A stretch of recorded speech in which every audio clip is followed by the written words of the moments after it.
What are you going to do about it, you fairy? Clarence Darrow should rot in hell. What now? He's just a jackass. I'm finding out more things every single day. Ah, what's the latest? He and Joyce are just an impediment to this show, to my show, and to our success. He's an idiot. If anybody thinks I'm going to spend the next 2.5 years of my life working for some punk sports nerd, they're dreaming. Crazy person. I mean, you guys, the sports shows, all got like 3 or 4 people working with you guys on your shows.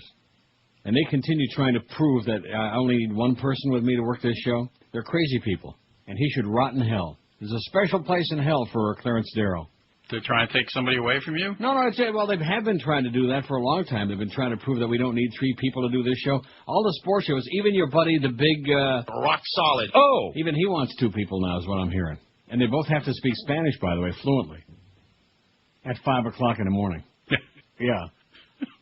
That's what's going on in your place, in your world. I heard about that one. Just be real happy when you're sitting in Vegas, man. Just be real happy when you get away from these people. Kiss the ground, kiss the microphone, kiss the slot machine. So what else? That's not enough to get you going? Not enough for you? I guess it's not a bulletin. You know what? I'm off for the next 3 days. I'm going to put this place behind me for 3 days. Oh, me too. Just not even think about it. Yeah. It's a good idea. That's what I always do. Yeah. So, when is your first vacation? When do you leave now? Is it 3 weeks or 2 weeks? 3 weeks from today. Okay. Then I come back 2 days a week till a week after Labor Day. So life is good. Oh, listen, outside of this place, life is great. Outside of a couple of tough machines, mine, but I can get over that. I'm not going to ask you where you're going because I know you won't say. Well, I'm going where? When you leave for the summer. I told you I'm going to Berlin for a week. Yeah, I know that. How many different places are you going to visit this summer? I'm not. I'm coming back here. Oh, you I'm are? going to be there for a couple of days, of course, down there, just to keep everything legal. Mm-hmm. I'm thinking what I ought to do is probably rent me a P.O. box in Niagara Falls, New York. Why not? I mean, instead of coming out to Florida every 3 or 4 months for a few days. Yeah. Just give me a P.O. box, as long as I have a U.S. address. I could just go across the border, get my passport stamped, and, stay a weekend or something, and come right back and get another 180 days. That's the way it works here. I have to renew my driver's license this year. Well, don't worry about it. Let me tell you how that works, okay? Yeah. Oh, that's right. Well, get somebody there in the station to do it for you. Go online and do it. That's what I did. Yeah. I had the sticker, the blue sticker they put on the back. Have you got one of those? Yeah. Well, you'll get another one for 6 years in the mail if you do it online. Oh, Costs you $15. Send them $15. Go online. You could be deaf, dumb, blind, armless, legless. In fact, I got a story about a armless guy that was driving. I'll get to later. But and they don't care. They don't. In fact, the picture on your driver's license in Florida, you could be 80 years old, and your picture was like when you were a teenager. Like the obituaries. You ever notice how when they run pictures of people who pass on? Yeah, they were like 30. Yeah, they use their high school graduation picture. And then you look and see how old they were, 97. Yeah. No, but it's true. Don't worry about your new license. Just they don't care. Give you a vision test. They don't give you anything. They don't even know if you're alive. If you have eyes, it's kind of like a Chicago election. Yeah, that's right. Or, for that matter, a Miami Dade County election, right. Same crap. So just have one of the computer, it takes about 2 minutes. That's all. Okay. You just put in fact, you get your old license out, you put the number in there, whatever your license number is, and you get the form to fill out, and you send a check in for the $15. In fact, you don't even have to send a check in. You do that right online. Just take your credit card, and you'll have it within less than a week, guaranteed. Sounds good. I'm telling you. All right. 6 more years, man.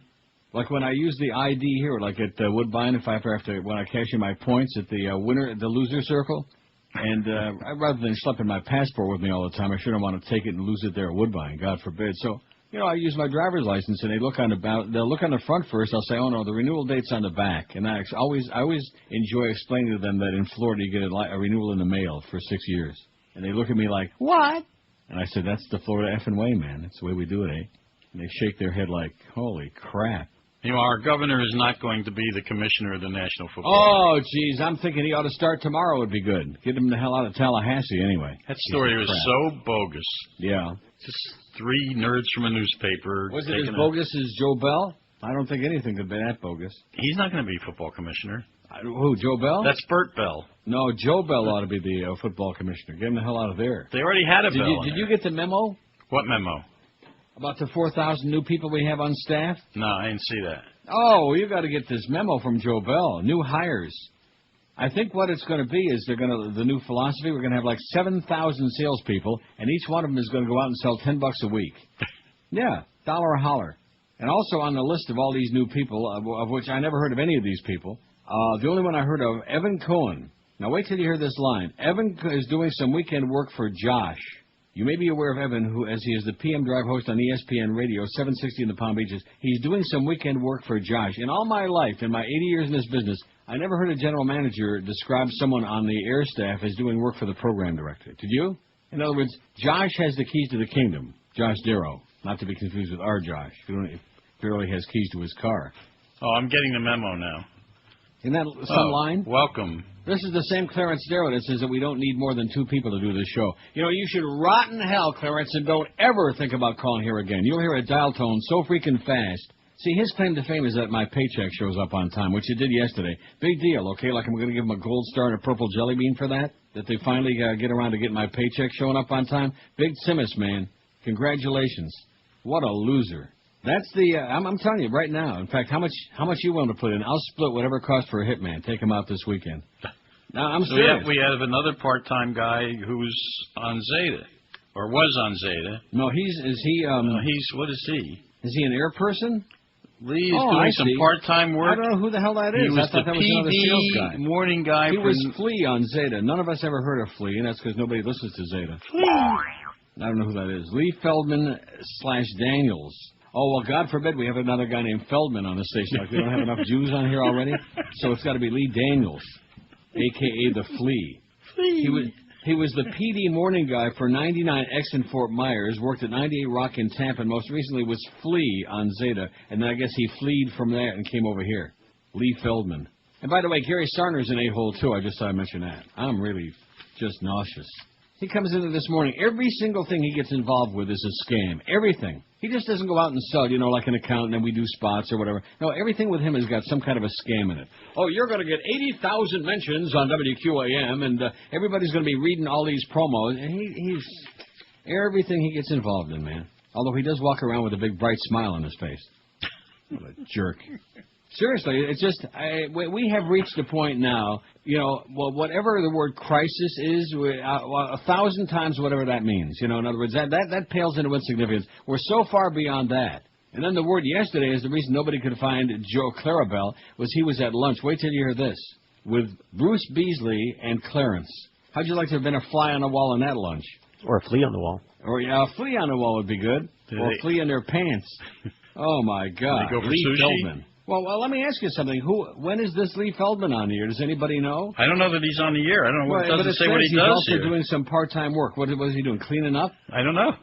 Part-time Maybe they hired him to put the studio back together again after they put like those UN baseball games on like yesterday. And by the way, Clarence, I hate to break the news to you, George doesn't make that stuff up, okay? For 8 years this has been going on. Every time they use our studios, they whore it out to put one of those extra games on and farm it out to KAT or somewhere. They come in here and they turn our whole place upside down. All the settings are screwed up. It takes us the first half hour in the morning before we can even talk to each other. You jackass, Clarence.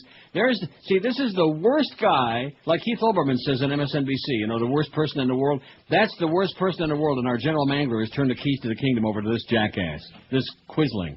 You fairy. Yeah, him. What an idiot.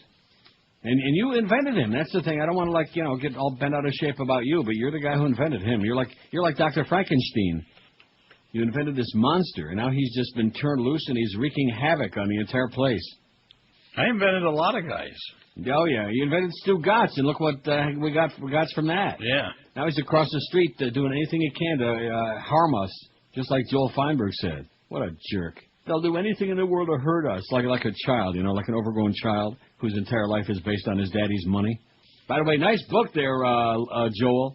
Most of your numbers start with a... Oh! Yeah, at least you're consistent. Could put your audience into a teacup and have room for the Chinese Army's ass left over in there, Joel.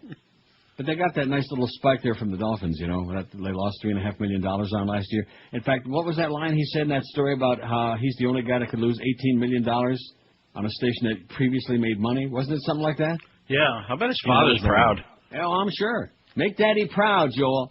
Proud that your son is such a jackass. Puts Jimmy Syphilis on there to do the Dolphin games. Well, that's... something? Mr. Weaver, we were just talking about him yesterday. Yeah. Mr. Weaver's rolling over in his grave. Hearing that little pansy Jimmy Syphilis doing the Dolphin games, shrieking like a little girl. And I don't know how long this Ricky drama is going to go on here, man. Every day I keep looking to see if that, well, they're still talking, bada beep, bada boop, bada bop, and the Argos are already in camp. Oh yeah, their season starts pretty soon. Yeah, I think June 15 or something like that. And nobody cares here. I mean, if you could, the level of interest in the Canadian Football League on a scale of minus infinity. Oh, don't tell me the Heat lost last night, 92-88. I must have dreamed that. They made a heck of a run there at the end. I was getting a little bit nervous. I thought they might pull that baby out. They're way the hell down. They covered. One thing about basketball, boy, especially the NBA, but college as well, the last 2 minutes of the game takes 40 minutes. That's true. Like 75 timeouts and TV timeouts and, oh, brother, just a joke. Plus, so they stop the clock every time you really there's don't a have, foul. yeah, you really don't have to watch the game. You just watch the last couple of minutes. That'll take an hour. Well, Evan is doing some weekend work for Josh. And maybe Lee Feldman Lee Feldman is doing... It makes it sound like they're doing yard work. Yeah, that's right. In fact, that's what George said this morning. He said, yeah, he's mowing his lawn. I mean, that memo is not exactly a monument to memo writing. In other words, it's not a memo to solid management? Is that what you're trying to say? Well, it's kind of weird. Oh, my God. All these sales. Well, I mean, we got, how many salespeople do we have now? About 30, man. I never worked in a place. It's like a boiler room, man. They're all sitting back there on the phone, going through the phone book. You want to buy a couple of spots? $1 a holler. I don't understand what's going on. And see, and I know this is a really radical concept. I want you to listen to. I'm going to make a suggestion here, and then you see what you think of it. See, if I were calling the shots, what I would do is I get the programming straightened out and make sure that we have, a regular lineup on every day and people know who's going to be on. I put the best possible lineup on. Then I'd hire people to go out and sell the product. See what I'm saying? It's like an inventor. First you invent the product, and then you hire people to go out and promote it or sell it or do something with it. Does that make too much sense? Well, there was a sales problem here. No. But the interesting part of it is most of the people who were the biggest part of that problem are still there. That's the sad part. In addition to all these other people. I'm going to read that memo on you. That'll take us up till about 1:30 this afternoon. I'm so aggravated now, I might just go out somewhere to say, I don't want to say where. I might run in the other room now and call my cab guy and say, come pick me up later. I'm just, you know what I'm saying? You ever get that feeling where you just want to go and plunge your guts out just to get out of your system? Yeah, sure. Yeah, oh yeah. That's how I feel right now. Look who you're talking to. What a question to ask me. Yeah, I know, but I just wanted to get you to say it. Well, who knows? I mean, you're into a different kind of gambling. You're into that horsing around crap. Yeah. That was always my favorite line, are we alive, in a horse racing. No, seriously, are we alive? To show how naive I was when I was a kid going to the track the first times.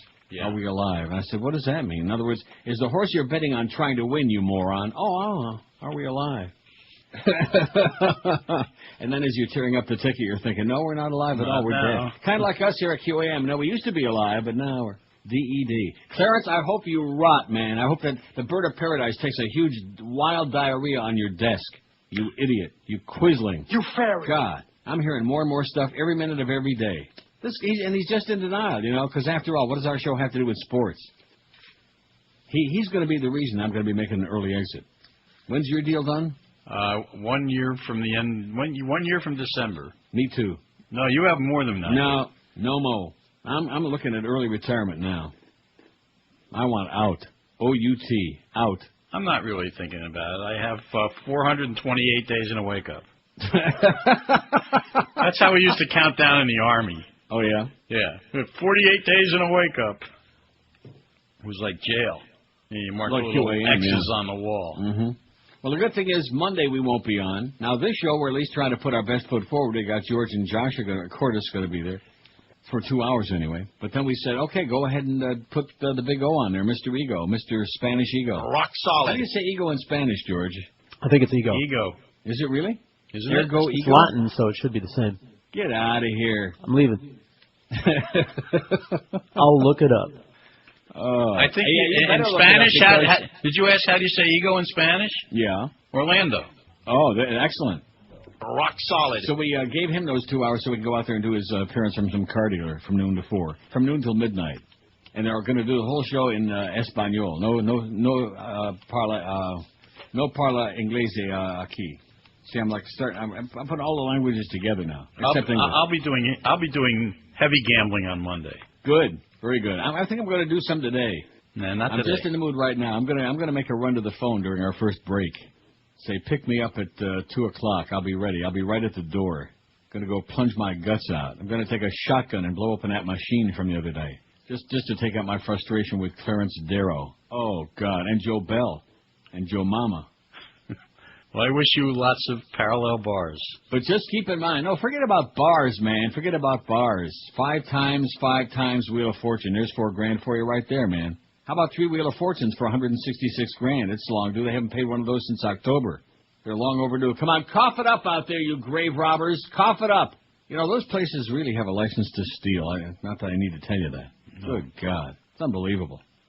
And when you stop and think about it, all the skimming that was going on, because I always see those shows about the mob in Vegas, you know, on A&E, and those are always fascinating.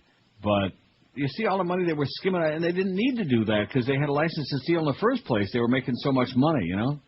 And they still were so damn greedy, and that of course, is why most of them got wound up in the slammer. Like Mo Green, he was skimming. Yeah, look at Mo Green. He was skimming off the top. Yep. Now he's just unlucky. Just unlucky. You don't go to Vegas and talk to a man like Mo Green like that, let me tell you right now. I wouldn't dare. Do you know who I am? I'm Mo Green. I made my bones when you were going out with cheerleaders. Don't ever take sides with anyone against the family again. Ever.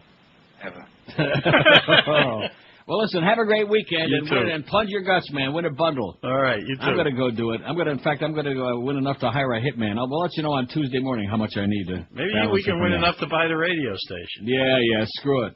Okay. See ya. Bye. The views expressed Bye, in Clarence. these programs are those of the host. God, I'm going to hire a guy with a Mack truck to run his skinny ass over. Clarence, You fairy. you jackass, you idiot, you quisling, you simpleton. Friday, you press. In his rectum. Yeah, you are the material girl. Yeah, But I still felt like something was missing. And what was that something? Brittany. I mean,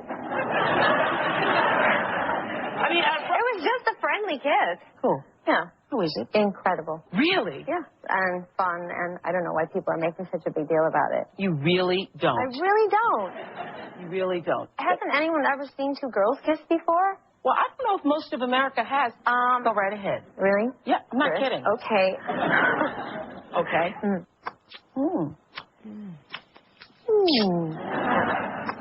It's incredible. Yeah. It's a good thing. It's a very good thing. Yeah, it's a good thing.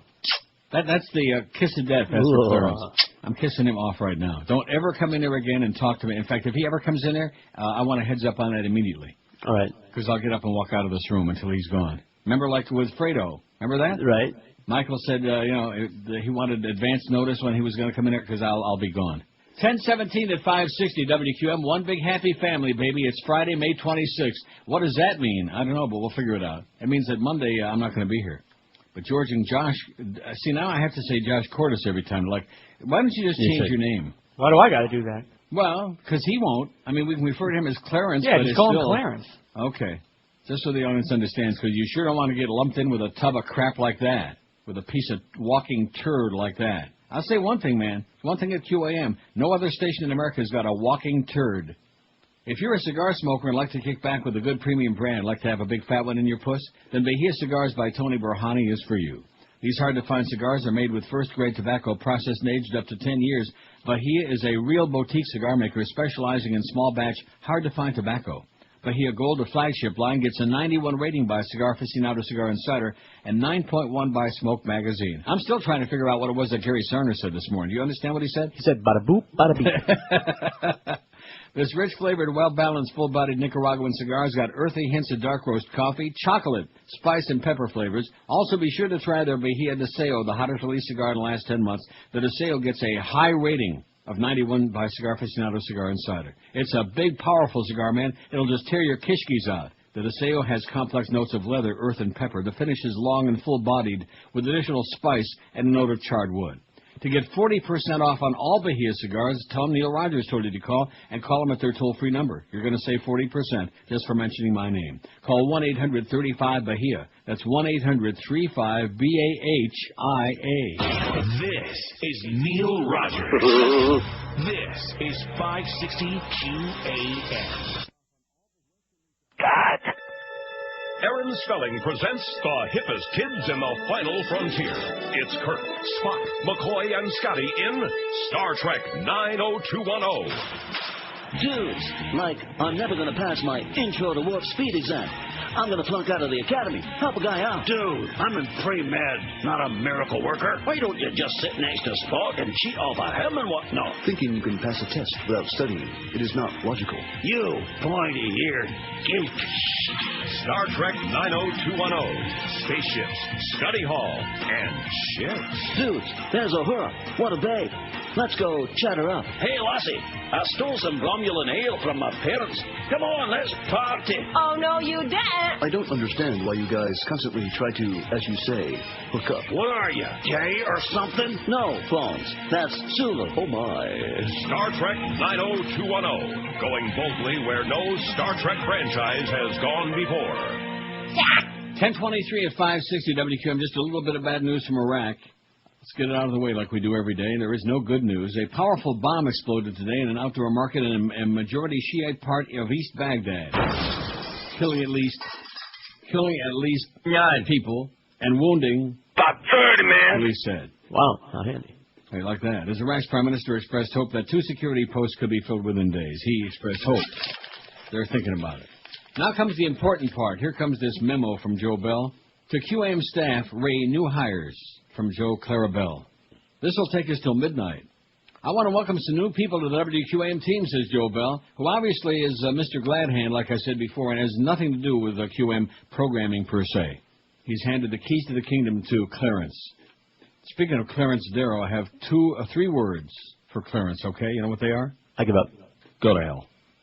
Anyway, it says from Joe Bell, I want to welcome some new... And Norma Kent, by the way, was going to call me last night. Didn't call me. I wake up this morning. I went to bed around, 11:15, 11:30 last night, and there was no emails from anybody, because if there would have been, they would have come on my BlackBerry, And I wake up this morning, there's an email. Well, I'm home and awake now. If you want to... I must probably put that on there around midnight, after you finished scouring the neighborhood. So, useless as boobs on a pencil. I'll tell you one thing, if there were boobs on a pencil, a lot of guys would write a lot more letters, I'm sure of that. No question. But what a joke.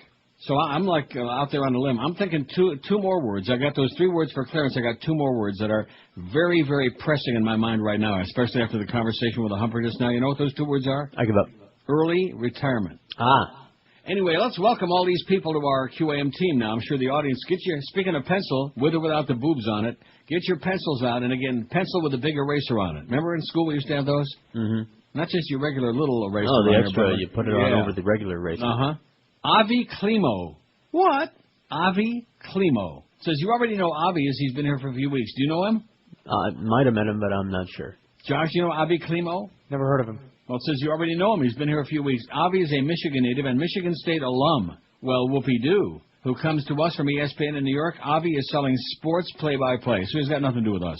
Steve Sloan. Steve was the former local sales manager at 790 The Ticket and is a 15-year-plus market veteran. Never heard of him. Steve's got a strong background in both TV and radio sales. He'll also be working with Ray, that's Ray Perry, on the play-by-play side. So he's got nothing to do with us. I did meet him. Yeah. And what'd he say? He said, hey, how's it going? I'm Steve. That's a good start. Did he say, what show are you with? What do you do? No, he walked in when George wasn't here, so I was just sitting here, and he introduced himself to me. Yeah, and he said, what are you doing in here? He said, I was listening to your show on the air today. I said, that's to great. Your show? When is your show on? Well, Monday. Craig Dunaway. Craig is a Beasley veteran, having sold for 99X in Fort Myers for 6 years, most recently in Virginia Beach. Craig will be joining the WQM Spot team. An Ohio native, Craig was in retail management before getting into radio 10 years ago, and I guess now that he's at QM, he's getting back out of it. Roy Saransky. Like Avi, Roy joins us from Michigan, where he sold in Detroit for the last few years. Makes me think about... Yeah. Roy is a radio veteran and sold for some great stations, including WABC in New York. Roy is also selling on the spot side. He's selling spots. Now, would anybody here want to get measles? He's selling spots. If he was at WABC, what the hell's he doing at this joint? Evan Cohen. Evan is doing some weekend work for Josh. Not for QAM, not for the air staff, but for Josh. Little hedge clipping. You may be aware of Evan, as he is the PM Drive host on ESPN Radio 760 in the Palm Beaches, and Jim Sarney at the Sun Sentinel's got an Evan Cohen blow-up doll. And then finally, last but not least, Lee Feldman, and in parentheses, Daniels, because certainly nobody in Fort Myers wants to be known as Lee Feldman. You know what I mean? Oi! Lee is also doing some part-time work, trimming the hedges. It doesn't say for Josh, but evidently, I guess. Lee was the PD morning guy for 99X in Fort Myers, worked at 98 Rock in Tampa, and most recently was Flea on Zeta. Join me in welcoming our new additions. How do you like that? He was the PD morning guy in 99X Fort Myers. Well, what the hell is the guy who was the PD morning guy in Fort Myers and worked at 98 Rock in Tampa and was on Zeta? What's he doing part-time work on this station, huh? Which I'm scouring the schedule. I don't see his name on there anywhere. Have you heard him on the air or seen his name anywhere? The Flea? No, unless it was the guy, like the little pimp that came in here at 2 o'clock yesterday. Yeah, and then I don't know who that guy was. I've never seen him before. Well, what did he say? He sure did have a long chain. He didn't say anything. He had a long chain on? Yeah, a long chainy. He just walked in there and did what? Well, the guy that was running the game out of here yesterday at 2 o'clock. I don't know who it was. Maybe that's what he's doing now. Maybe process of elimination there. Maybe we have the Flea running the game and screwing up the board and readjusting all the settings. Big hair, big chain, little body. Welcome to all our new additions to WQAM. And just remember one thing, Clarence is the Antichrist. This is Neil Rogers. Rock solid. This is 560 QAM. For nothing. Absolutely. The temperature is 0. It is cold. It is so freaking cold. And I cringe every time the wind blows. In my pants, something is shrinking. I'm so cold I can't lip sync. That's because it's 0, baby. And I cannot feel my toes. There's a tingling in my fingers. You fairy. And my private parts are froze. Rectum. Oh, my nose is about to fall off. There's a cloud every time that I cough, and my hands are blue. They are turning numb. They might amputate my thumbs. That's because it's 0, baby. I can barely move my mouth. Oh no, I'm a red-hot Latin lover. You fairy. But first I need to be thawed out. Yes, I need to be thawed out. That's because it's 0. I'd like to thaw him out. Hace frío. Yeah, exactly. 10:35, 25 to 11. Let's look at that lineup today. 2 o'clock, we got That Sound Man on your radio. 2 to 4, we got Geldy. Well, obviously, he's got the naked pictures because we got an awful lot of That Sound on the air lately. Mad Dog at Quarterdeck and Davey, 4 to 7. 3 solid hours of the Mad Dog today. Mark it down. It's one of those rare days. Marlins on deck, 7 o'clock tonight. The Marlins host the Mets tonight, 7:35 at PP Park, followed by the Eddie Kaplan Show. The Marlins hosting the Mets. So that 3-game winning streak is on the line against the lowly Cubs. I don't think it's going to go to 4. No, me neither. Okay. Well, don't be so optimistic. Early retirement. Just keep saying that. It's got such a nice ring to it. And I'm not going to go out there like Hank was suggesting and go out there and plunge my guts out, because that's a guaranteed loss, you know? Just because you get pissed off or aggravated, that's not a good excuse to go gamble your guts out. Don't take your anger out on your money. Right, exactly. Why should I do that? In addition to which, I got to be watching every penny now that I got this early retirement plan starting in a couple of weeks. Our poll from yesterday, and again, we want to apologize. Mike in Melbourne came up with this poll, and it really was a little bit weak, you know? I tried to take the fall for Mike, but yeah, and he admits it. It wasn't hostile or negative. No. Hey, Mike, you know that poll? Excuse me, but I do believe that's just ass. Yeah. Anyway, if we had a mascot, it should be a fat Jew, 463. Now, what about? Let's see. Let me look at that memo again. What about Lee Feldman? Oh, now is he fat or is he just short and looks like Lon Chaney? I saw a guy yesterday that I didn't know, so I'm only. Did he look like a flea? Kinda, yeah. Yeah. No, I heard that Flea has done some Saturdays already. Here at the station or at Josh's wait a house? minute. Maybe that's Mishmash. Craig Mish. Possibly. You think? Probably, yeah. Because it looks like that's what Joe Bell's got in mind for QM now. We're a mishmash. We've got 17,000 people on the staff now, so, it's like shuffling the deck to see who the hell's going to be on, who's on first and what's on when, and who's on your ass. Anyway, a Fat Jew 463, we sure got plenty of those around. An amoeba, or a jellyfish would have been a better answer, but amoeba's okay. No spine, 250. A jackass, 200. A bull, because they're full of Schmidt, 97. I hate this poll, 79. A cowardly lion, 79. I did interview Bert Lahr in Ypsilanti, Michigan, 100 years ago. See, I think he hired that guy from Michigan State just to try to pacify me. A hyena, who sounds high-pitched voice, 70. Goldfish, 23. And a vampire bat for the blood-sucking sales department, 19. See, I hate to break the news to Mike in Melbourne. It's got nothing to do with blood-sucking. Our sales department, they just suck, period. Although we do have those 45 new salespeople now, and we have no idea who any of them are. Although I'm sure you know Avi Klima, whatever his name is. What's his name? Where's that Avi memo? Klimo. What the hell's his name? Klimo. Avi Klimo. Oh, he's the Michigan State guy. He probably lived in Bailey Hall. I think that's a girls' dorm. So and here's today's poll, which we got the 1,000 licked already. Who best fits this? A celebrity who became even bigger after their death. Even people who may have been very big during their life, but became even bigger after death. Elvis, 203. Is there any doubt? He sold more records after he died than when he was alive. That's for true. 203. James Dean, 194. And we're still scratching our heads and wondering, what was the big simus with him? He made 3 movies. He made Rebel Without a Cause, East of Eden, and Giant.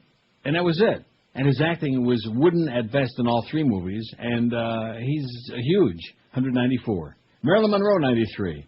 Tupac, 80. How's he doing? Oh, speaking of that, Kurt Cobain. They made a movie about his death, not his life, but about his death, Last Days, the worst movie ever made. Ooh, possibly. Kurt Cobain, 58, but I do like the shot of the front of the house, because he's moving around in there. He's animated. Jimi Hendrix, 50. Ronnie Reagan, 40. Class B movie actor and a Class Z president. Buddy Holly, 31. Richie Valens, 26. La Bamba, baby. Una Bamba Grande. I bet you the Big O is impressed hearing about Richie Valens. Rock solid. Anything that has to do with that. I think the Big O ought to elope with Miguel. Although at least we like Miguel. Yeah, it's a Richie whole new Valens, level. 26. Lenny Bruce, 21. Jim Croce, 16. Operator. He's good, Jim Croce. He was really good. Yes, he was. And now he's dead. How come I didn't get it? I'm going to put that in my iPod. Don't let me forget. All right. Janis Joplin, 10. And the Big Bopper, 5. Chantilly Lace. I don't know if he really fits on there. Because he only had Chantilly Lace, I think, was his only hit. And who the hell? Who do you know who ever talks about the Big Bopper? Huh? They think the Big Bopper is something up there in the sky. The Big Dipper, the Big Bopper. Lon Chaney and our part-time... the Big Lon Popper. Chaney's doing some work for Clarence, by the way. There he is. There's the Big Bopper. He's a member of the Smash. Put a whole bunch of new music in here yesterday. Oh, good. 50 stuff.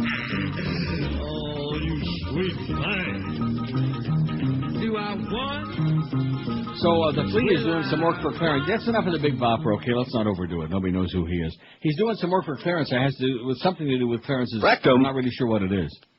Maybe we ought to call the people at Reddit and see if we can't get that bug out of Clarence's butt. The Flea out of there. I'll tell you one thing, Flea. You sure got a lot of company. I'm sure you already found that out. 10:41, 19 before 11 o'clock. Monday, man, we got an award-winning deal. In fact, just to let you guys off those 2 hours. I sold my soul to the devil, to that Big O, so we could go make a few extra bucks. And he will be doing his broadcast from it. Now, let's see. Is it going to be Gus Machado? It's going to be obviously some one of those kind of car dealers. You know what I mean?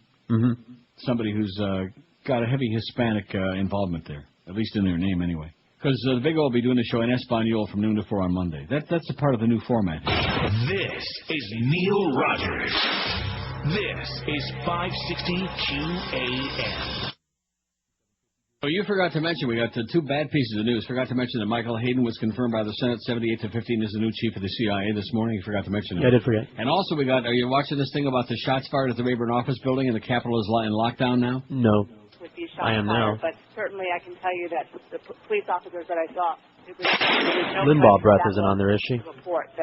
No, that's Dana Bash is doing the report. Limbaugh, So you're not in that building right now. Correct. I'm in the Capitol building. I'm in the building that you're looking at on the Dana screen. Bash. Oh, shots fired.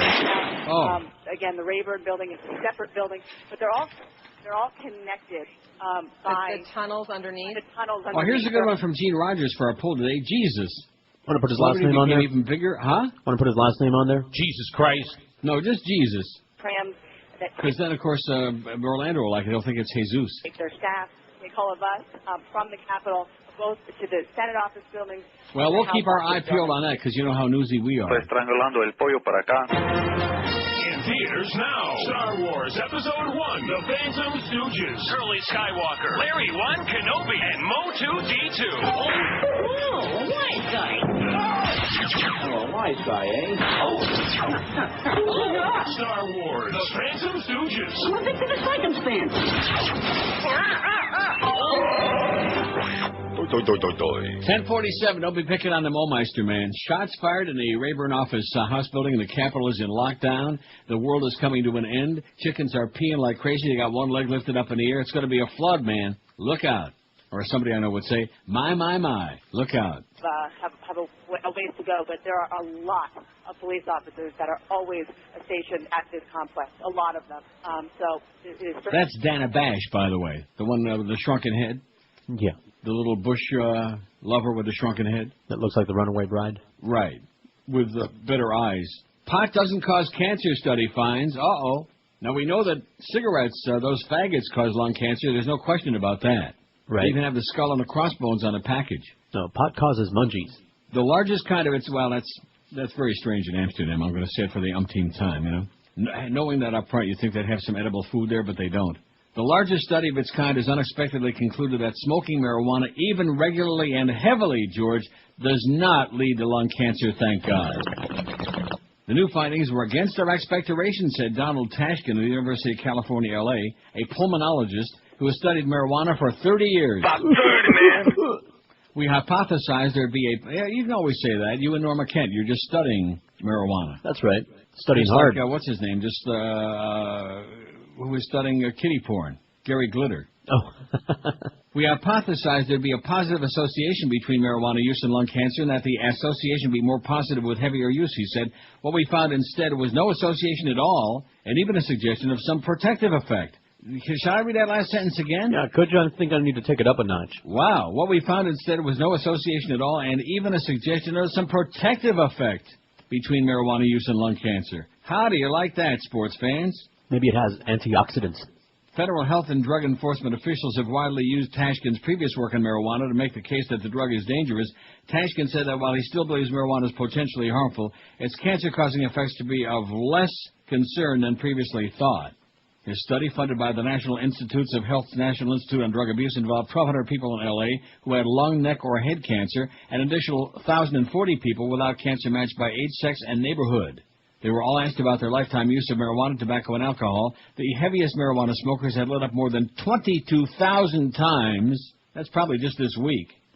While moderately heavy usage was defined as smoking 11,000 to 22,000 marijuana cigarettes, Tashkin found that even the very heavy marijuana smokers showed no increased incidence of the 3 cancers that were studied. So everybody just light up a big fat one right now before you get all bent out of shape about Clarence Darrow and Joe Bell and Bruce Beasley and the Banjo Boy Group Inc. and all these other things that just destroy our lives. There are and 3 Norma cancers? Norma can't and won't and don't. The Capitol Police. Gunfire in the garage of the Rayburn House Office building. The garage. I think it was Alan Spaulding done it. Got to go through a little bit of the geography. Nah, we don't want to go through geography. All you're doing is stalling for time until you know something. You're not fooling us for a second, not for a millisecond. You're not fooling us. Bada beep, bada boop. They're pulling the old Gary Sarner routine now. They're doing the old verbal tap dance. They're tapping on it. Speaking of what I was telling the Humper there about renewing his driver's license online, which is one of the biggest farces in history, I mean, stop and think about it. I'm going to say it again for the umpteenth time. My mother had her driver's license renewed for 6 years in the mail. Not online, obviously, because she didn't have no computer, so she just mailed it in. And she was like 84 years old when she done it, or 85. Isn't that beautiful? No eye test. They didn't know whether she was deaf, dumb, blind, quadruple amputee, anything. Whether she was just a lump on a seat like Kate Smith in those final days, they had no idea. and they sent her a 6-year renewal at the age of 85. Isn't that lovely? Lovely. Sign America, baby, only in Florida, with your fat-ass governor. Now, speaking of that, Wellington, New Zealand. Remember I was telling you about that movie? That's right. From New Zealand. What was it called? Oh, jeez, I still haven't I forget already. But John Barker was in it. Not Bob Barker. John Barker was in it. The Locals. Very good. How'd you know that? I told you I still had it up. Yeah. I see, yeah. Wellington, New Zealand, armless man stopped for speeding, was driving with one foot on the steering wheel and another on the pedals, a policeman testified in court. All right. Sounds like Florida to me. Uh-huh. Colin Smith, who was born without arms and has never held a driver's license, appeared in court yesterday, charged with driving in a manner likely to be dangerous to the public. Likely. Not necessarily, but could be. The police officer who stopped Smith said the driver's seat was reclined and the armless man appeared to be using one foot to steer the car and the other to work the accelerator and brake. Smith, 31, entered no plea but said he would defend himself against the charges. He told the court he'd been driving for years using his feet to steer and had never had an accident. How do you like that? Amazing. Yeah. Probably drives better than most of you bozos in South Florida who are driving around with both arms and both legs and a partridge in a pear tree, yeah. Certainly can't drive worse. Uh-oh, wait a minute. Let's see if there's some more excitement here at the Rayburn office building in the parking garage. Which level this gunfire shots were You hear all that new, that racket? We're on the third level garage, which is actually the top floor, and then there are 2 floors below it. I'm told by staff that there is a firing range that the Capitol Police have. It's somewhere in the Rayburn basement. I'm not clear on where the location of that range There's a firing range in the basement of the Rayburn building. So you're... And a number of other members I think there's a of the connection. But you're in lockdown as well. Correct, Aaron. Okay. John, are you still with us? John King. Yes, I am, Darren. Let's talk about a couple things here. First of all, wouldn't that be put fun? That map back. Yeah, it's just a little backfire here, a little slop over from the Never firing expected range. to hear gunfire from a firing range. No, God forbid. Or maybe it was the backfire of a car in the, trying to start a car in the parking garage. It's called panic, man, hysteria. That's what they want you to do, get all hysterical. Probably a terrorist act, no doubt. Probably Osama Yamama's in there in the Rayburn building, wouldn't you think?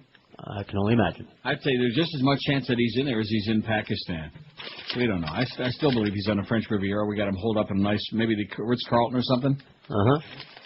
Wining and dining and with his 18 brides and his 85 kids and, just having a swell old Think sweet he spends time. time on the beach, catching rays? You think he works Wouldn't on his surprise tan? me. 873 votes on the poll, man. We'll have that 1,000 by noon, and then we can really breathe easy, right? Breathe something. Who best fits this? A celebrity who became even bigger after their death. How come he didn't put Jesus on there? Thought he did. Josh. Well, he meant to put it on there. That's almost Josh. like putting it on there. He's over there putting it on right now. Jesus Christ. Jesus, he's on there now. Man, oh What a man, slacker. considering the fact, I'm thinking it doesn't take 3 people to do this show. That's what Clarence said. I'm thinking 1. Clarence, seriously, there's a special corner of hell, and you are going to rot there for eternity, hopefully very soon. You are one of the most evil, backstabbing, duplicitous little weasels. And what would you expect for a guy who, bunks up with Robert Creeper every night? Huh? What do you expect? Backstabbing, evil, duplicitous, lying sack of knowledgeless crap. Look what he did to Duff, man. He stuck him where it hurts the most. He's still sore about it. Yeah. 875 votes. Bigger after death than during life. Elvis, as big as he was during life, he is... they're schlepping to Graceland now like crazy. Whoa, 215. Because he's still there, And just like that horrible record that they put out. What was that thing called? Oh, my God. A little misunderstanding? Oh, what a piece of swill. James Dean, 209. Couldn't act his way out of a paper sack. Hey, Jimmy. You fairy. That's for both James Dean and Jimmy Syphilis. Marilyn Monroe, 101. Tupac, 82. Kurt Cobain, 65. Jimmy, only the complexion's been changed to protect the guilty. Jimi Hendrix, 51. Getting darker again. Ronnie Reagan, 41. Now, you notice something interesting? That? Tupac, Kurt Cobain, Ronnie Reagan. There's shootings involved in 3 of those there. Uh-huh. Jimi Hendrix, he died from, what did he die from? I think he choked on his own vomit. No. Buddy Holly, in other words, he threw up a little in his mouth? Buddy not Holly, 33, threw up a lot. Richie Valens, 28, he makes me throw up. Lenny Bruce, 22, they just destroyed him. They destroyed him, man. They butchered him. Jim Croce, 16, Janis Joplin, 10, the Big Bopper, 6, and Jesus already's got a pair. This is Neil Rogers. And Mary Magdalene seen him. This is 560 QAM. This is the Neil Rogers Show. This is your brain. Any questions?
Votes on a poll, man. We got that 1,000. We got it licked, and the poll, too. 11:05 at QAM. We got Geldy at 2 o'clock. You can't lick him. WQAM, hello. Uncle Neil. Yes, sir. You know, this is Virginia Key. It's ironic that I'm coming on after that last song because, I don't know, I think it was 16 years ago when you were on that other station, or 14 years ago, when I brought up the difference between cigarettes and marijuana and why one kills and the other does not. Yeah. The main reason is that nicotine paralyzes these little tiny things in your lungs called microvilli, and those are what move out the dust and particulates in your lungs. So you smoke if you smoke a cigarette, and all your microvilli get stoned and lie down, and all the crap pools in the lower lobes of your lung. And so the question is, do you want to get stoned, or do you want your microvilli to get stoned? That's the question. Exactly.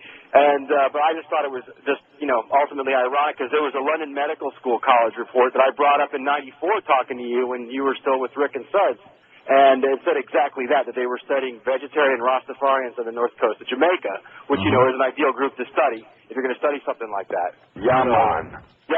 So anyway, play a gurgle for me, and have a good day. Okay, and smoke a fat one for Jesus. Always. See you. Okay, there you go. See, there's a good call, and let's not press our luck.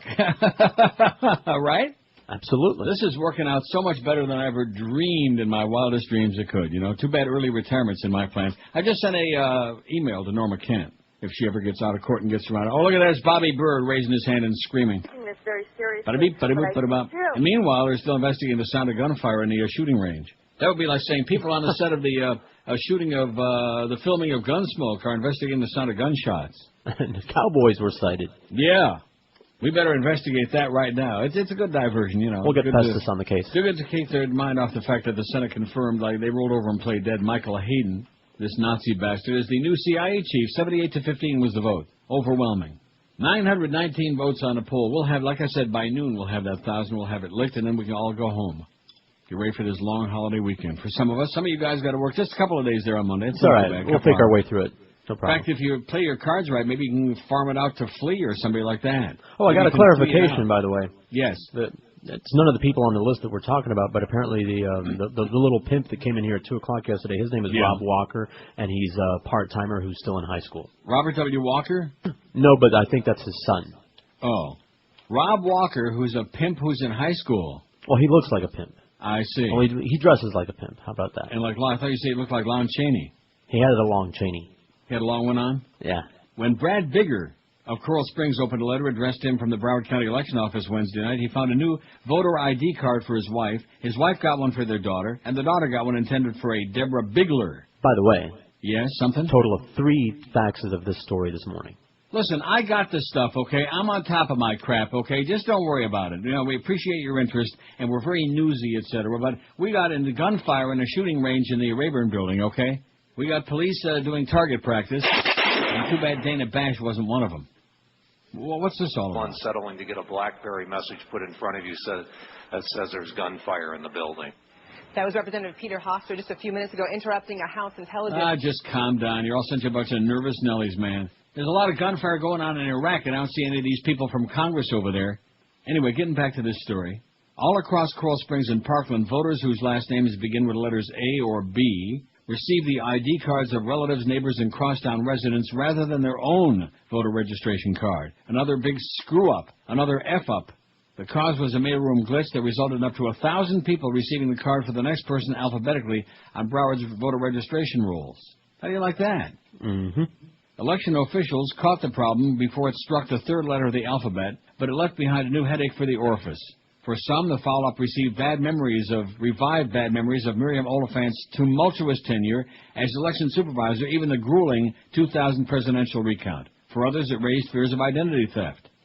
With all the voting problems, I haven't trusted the voting system anyway, Bigger said. Now we find we aren't getting the right voter registration cards. It makes you wonder what's next. You might say that the voter registration problems are getting bigger and bigger. Wouldn't that be cute? Yeah. His name is spelled B-I-G-G-A-R. Rather be a bigger than a beggar. The 4 members of Arlene Boomel's family also received the wrong cards, with her husband getting the one meant for Elise Boer. And he said, don't call me Elise. It amazes me that nobody picked up on this error as the letters were being printed, Boomel said. Election Supervisor Brenda Snipes must mail Broward's 1 million voter new cards before this fall's election season because the state took over the voter rolls and assigned new ID numbers to each person. Oh, no.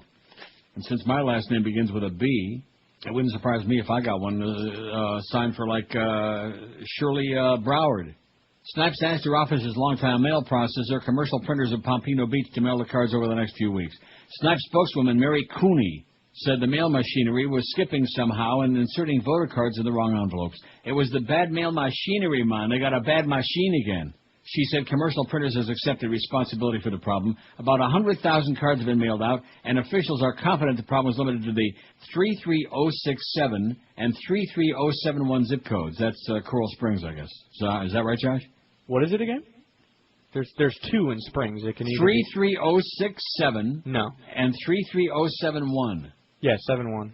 See what I just said? It's very isolated, Cooney said. Still, Coral Springs resident Robert Beeman, he makes a hell of a chewing gum, by the way, isn't happy that he received Raymond B's ID card and somebody else got his. It seems like they really screwed up, Beeman said. The card has all your information on it. Now somebody else out there has got it. Dun, dun, dun, dun. The elections office is asking anybody who received the wrong card to call It's 954-357-7050 to report the error, and new cards will be mailed out. Through 954-357-7050. 357-7050. How do you like that? More screw-ups. Of course, I don't live in Coral Springs or anywhere near there, so, and neither do you. And neither does Josh anymore. And Josh better damn well vote this November. I will not. Will not what? I will not be voting. And why not? Why is that? You got me all wrapped up in the last time, and it's way too frustrating. It's way too frustrating for what? It's just a bunch of hokum, man. That's what it is. What the hell does that mean? It's way too frustrating. Why? Because your man didn't win? Is that it? Yeah, but you kind of get emotional with it, and it's a very frustrating thing. There are two words that come to mind. Two words for me: early retirement, and two words that come to mind for you. You know what they are? What's that? Emotional cripple. I mean, if voting and not voting for the winning candidate every time, if you become that emotional about it, you need some assistance, mister. Should see how he gets when his team loses. I just can't believe it. You mean to say with all the stuff that's going on right now, you're just gonna look the other way? Yeah. Could be your one vote that you don't vote that puts some right wing religious nut in there that just undoes all of our freedoms, and we probably can't even continue doing the show. Probably have to play Hungarian mazurkas for the next however in a couple of weeks I'm going to be here. Early retirement. Just keep thinking that to yourself. Just keep mouthing it. I know I am. E-R. Chew on it. Yeah. E-R. Bastards. And it especially includes Clarence Darrow, man. I mean, the stuff that I'm hearing from even the Flea came in there and told me stuff about Clarence I didn't know before. The Flea. Piece of turd. And, of course, Clarence and Joyce, tighter than a snare drum, the two of them. They're as tight as it gets. Peas in a pod. Joint at the hip and the lip. And even I hear at the rectum. That's what I'm hearing.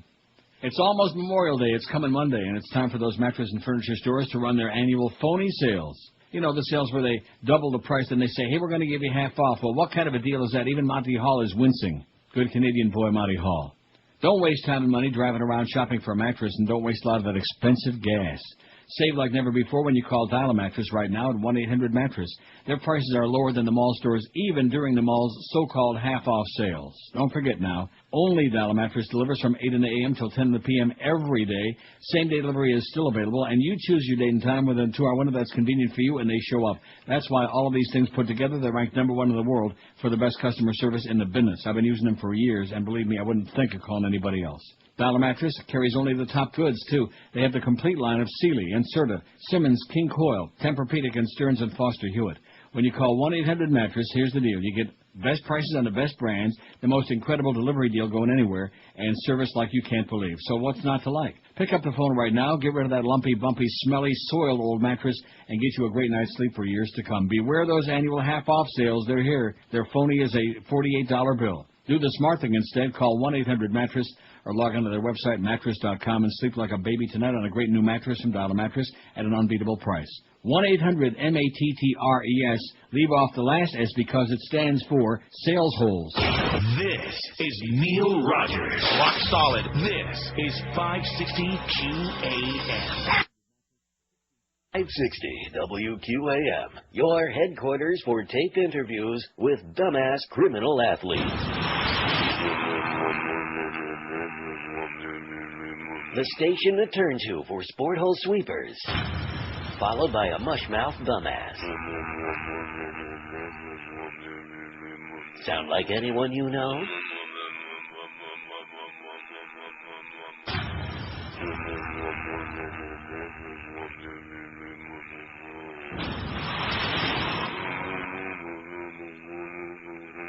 And if you think they're unintelligible just because of the phone,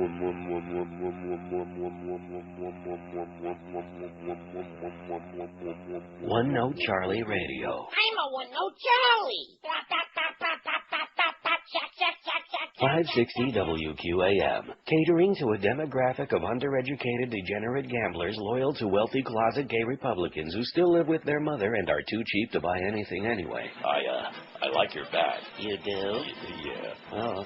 Hey, what a game last night, huh? Yeah. You hear that interview on WQAM? He said,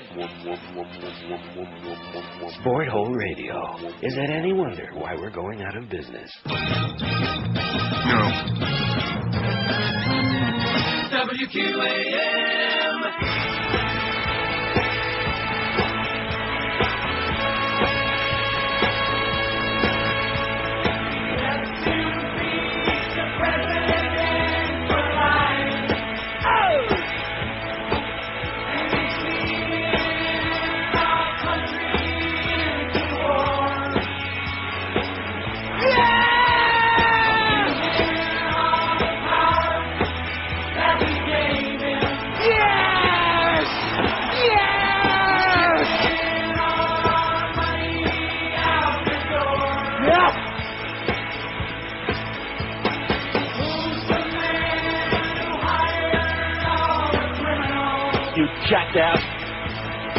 you turd.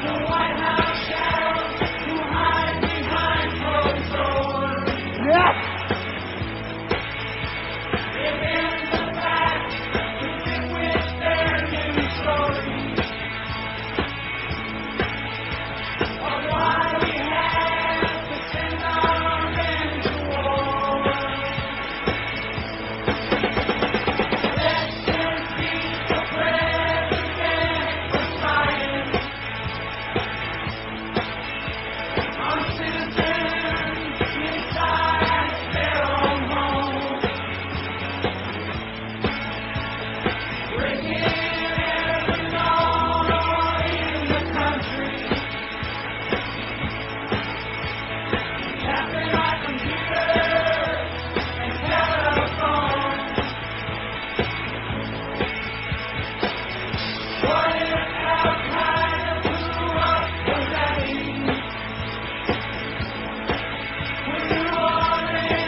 Absolutely.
Is Neil Rogers.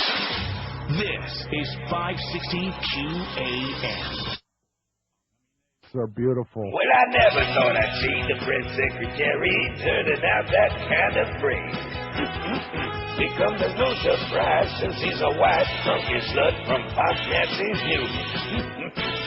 They just not satisfied, not enough black died in New Orleans. Christian White is praying for another killer hurricane. I don't want to hug the tar baby. That comes from a whitey who ain't got no soul. Take it away. I don't want to hug the tar baby. I guess nobody can blow as good as Tony Snow. Ain't gonna take a mind until they find enough to put us all in the detention camps. Lord have mercy. With tattoos on your arms like the Jews, but you ain't gonna see that on the news board. Another son of a bitch, Bush loyalist dumbass. Bush got it tough. He ain't confirming or denying nothing. I can't confirm or deny it. I don't want to hug the tar baby. He is spewing out the lies for the gay old party, he says. I don't want to hug the tar baby. How low can you go, Pony Tony Snow, yo?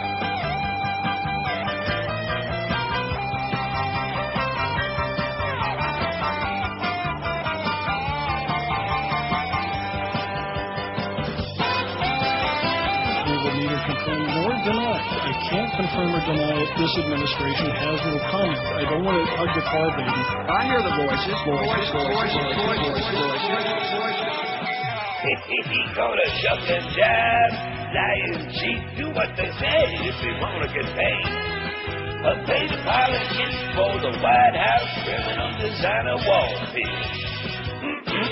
Another brilliant appointment by Mr. President Dumbass and SSC Warhawk. Tony will bend over for. I don't want to hug the tar baby.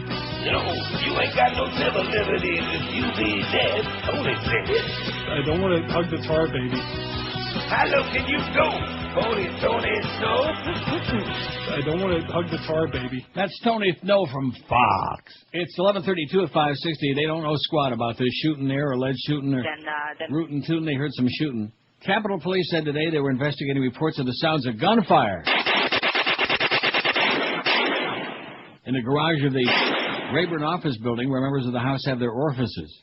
They have no victims at this time. They have no active shooter. They got plenty of knotting is what they got, said Mike Brooks, a law enforcement expert.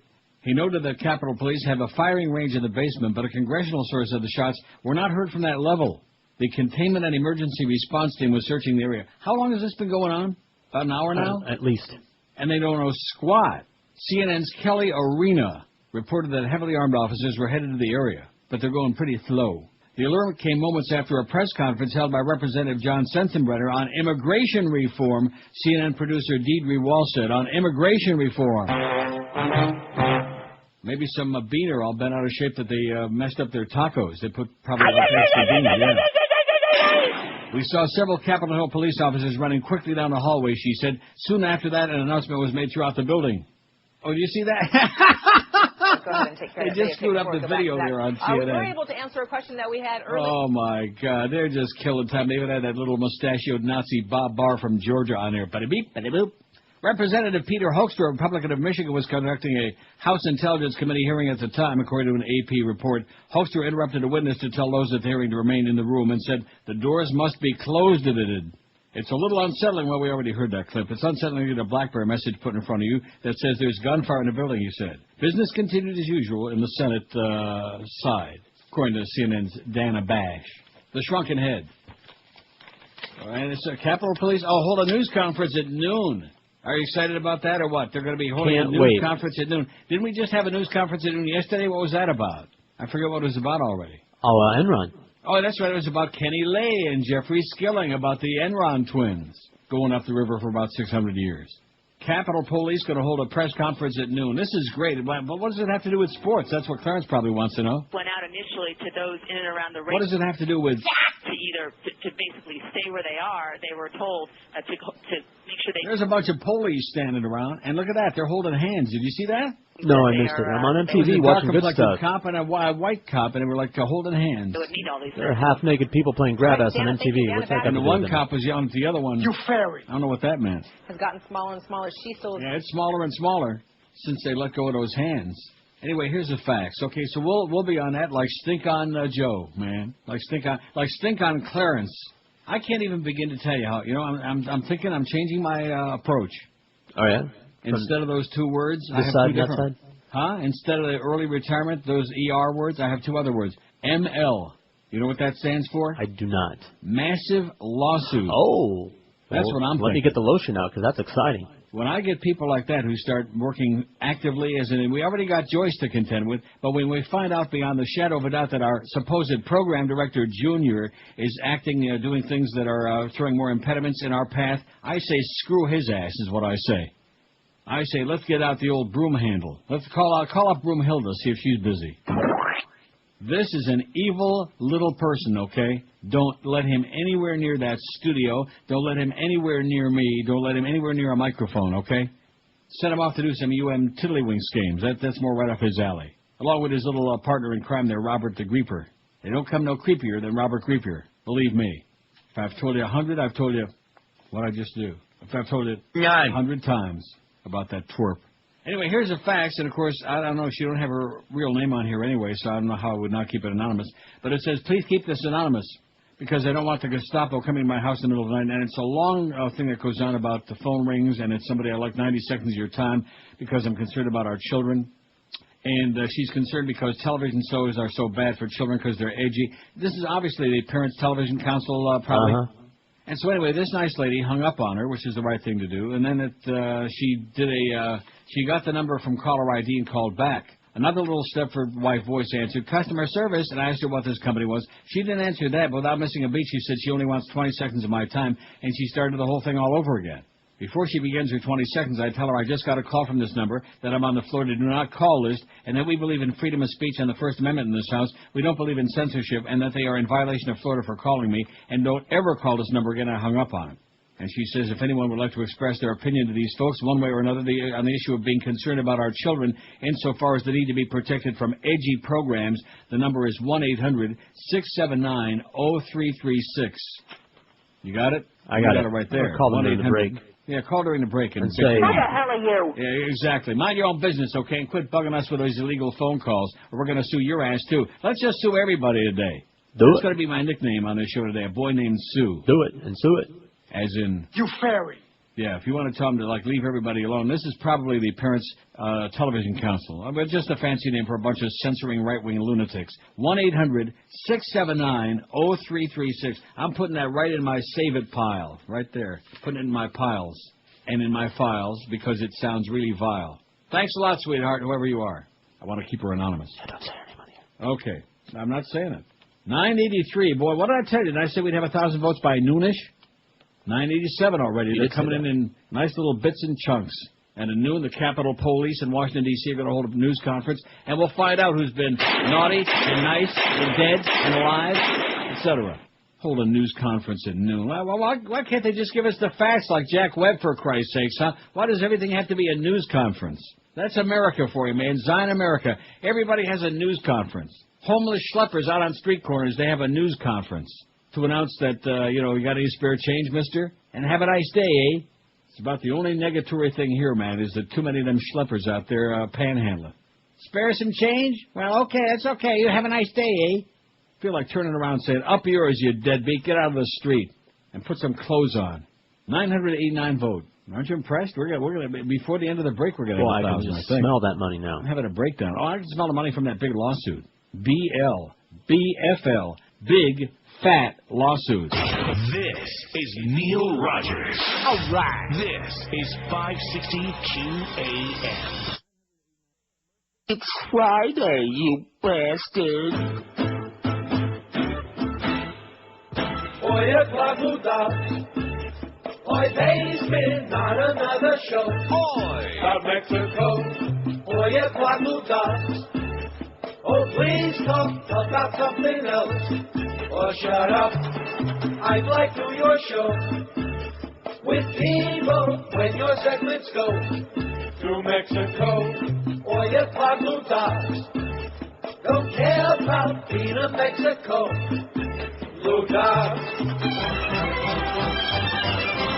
It's 11:44, 16 till noon. I got Geldy, who will just pierce right through the speakers in your radio at 2. Mad Dog at quarter deck and Davey at 4. And then your Marlins and the Mets, followed by the world-famous Ed Kaplan show.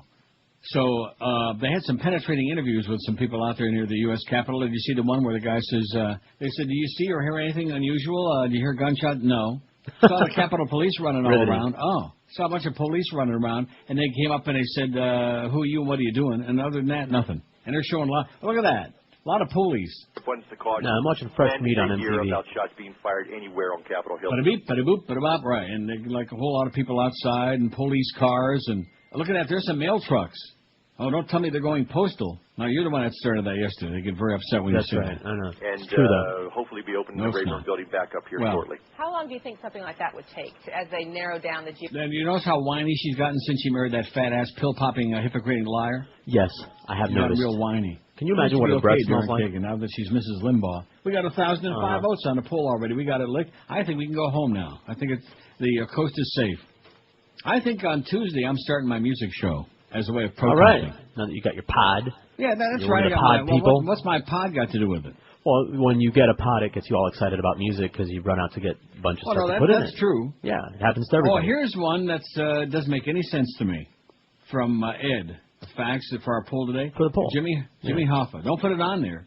I know what he means, but I don't agree. No, I mean, see, he's only looking at these recent news stories where they're digging and digging. Did they find anything? No. They're still digging. No, they didn't find a damn thing. Found some old chicken bones. They dug up half of the farm, but they found. In fact, they found the KFC bones from what's his name, the great Ahmed Khan, and they found a couple of pieces of his Husad Shako buried in there with it. But other than that, that is such a great scene, man. She's so good, Lorraine Hobbs, a badass commie. Right. Well, we can't say it no more. We can't say much of anything. And now that we got both Joyce and the program director working in contravention of the betterment of this program, I say sue their ass. I'm going to sue him. I'm going to sue her. I'm going to sue everybody that ever was in the building, except you guys. And I'm even thinking about you. You can have it all, man. Yeah, that's right. And look at Josh, man. He's got some heavy duty cash in the way, probably in the freezer. Probably all that money he won betting against the Marlins. Yeah, actually, that's the new route I'm going to get a bonus. Look at this. I'm looking to see if there's a response to my email. No, nothing. As usual. I throw in the towel. I wave the white flag. I'm playing Elvis and surrender again today. I wave the white flag and surrender. I just give up until I get. I'm going to hire Roy Black, I think. He's a good attorney, isn't he? Black Roy? No, Roy Black. The South Florida attorney. I'm going to hire him and who's that other guy? Kendall and a cup of coffee from Starbucks. But don't hire Ellis Rubin. And I'm not going to hire him or I'll do about 40 years. Yeah, even at my age. Hey, Ellis, I've been thinking your defenses are really stinking. Man, you are just amazing. Speaking of people need defense, a military investigation into the deaths of 24 Iraqis last November is expected to find that a small number of Marines in western Iraq carried out extensive, unprovoked killings of civilians, congressional, military, and Pentagon officials said yesterday. Extensive and unprovoked killings of civilians. Nice. Making friends. Maybe that's why they're not bringing us the flowers and candy that we were expectorating. Oh, look at this, the voice of... Because when the Capitol Police tells you to run, you... Yeah, they know nothing.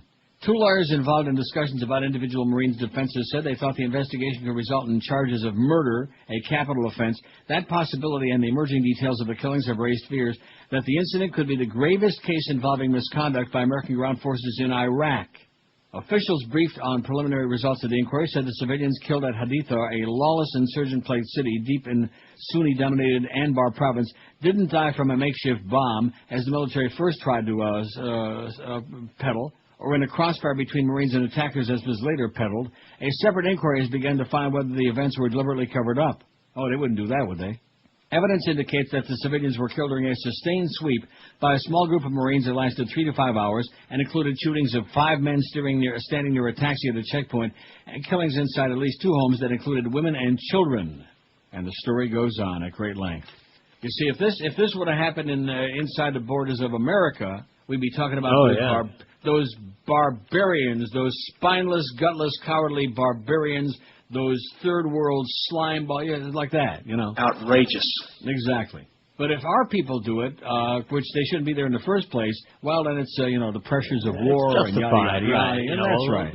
Well, we'll find some technicality. Capitol Police holding a news conference at noon. I wondered if there was something going on and it involved me. And all these people they're talking to, they don't know Schmidt from Shinola, man. They know nothing. They haven't got a freaking clue. All they're doing is like stalling for time, just like we're doing here. Well, now at least we got some crap of our own anyway, as opposed to spending all the time speculating about what that was all about. They were discussing immigration, man. I still think it was some like hostile beaner, probably somebody that worked at Michael Jackson's compound.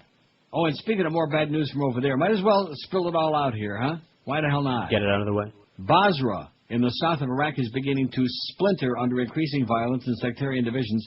Smuggling of oil on a large scale, coupled with increasing violence and the lack of basic services like water and electricity, has caused increasing tensions in the city. 570 kilometers, it's about 400 miles south of Baghdad. More than 100 civilians have been killed in Basra so far this month. Residents are pointing the finger at the governor and the British military, which occupies the city. Now here comes the operative paragraph, okay? Before the recent spate of killings, Basra had a reputation as one of the most peaceful cities in occupied Iraq. The British military, whose 8,000 soldiers in Iraq control Basra, were considered by many to be more humane than their American counterparts. But when thousands of residents took to the streets earlier this month to protest high unemployment and corruption in the governor's orifice, the British attacked the demonstrators with helicopters, and fighters responded.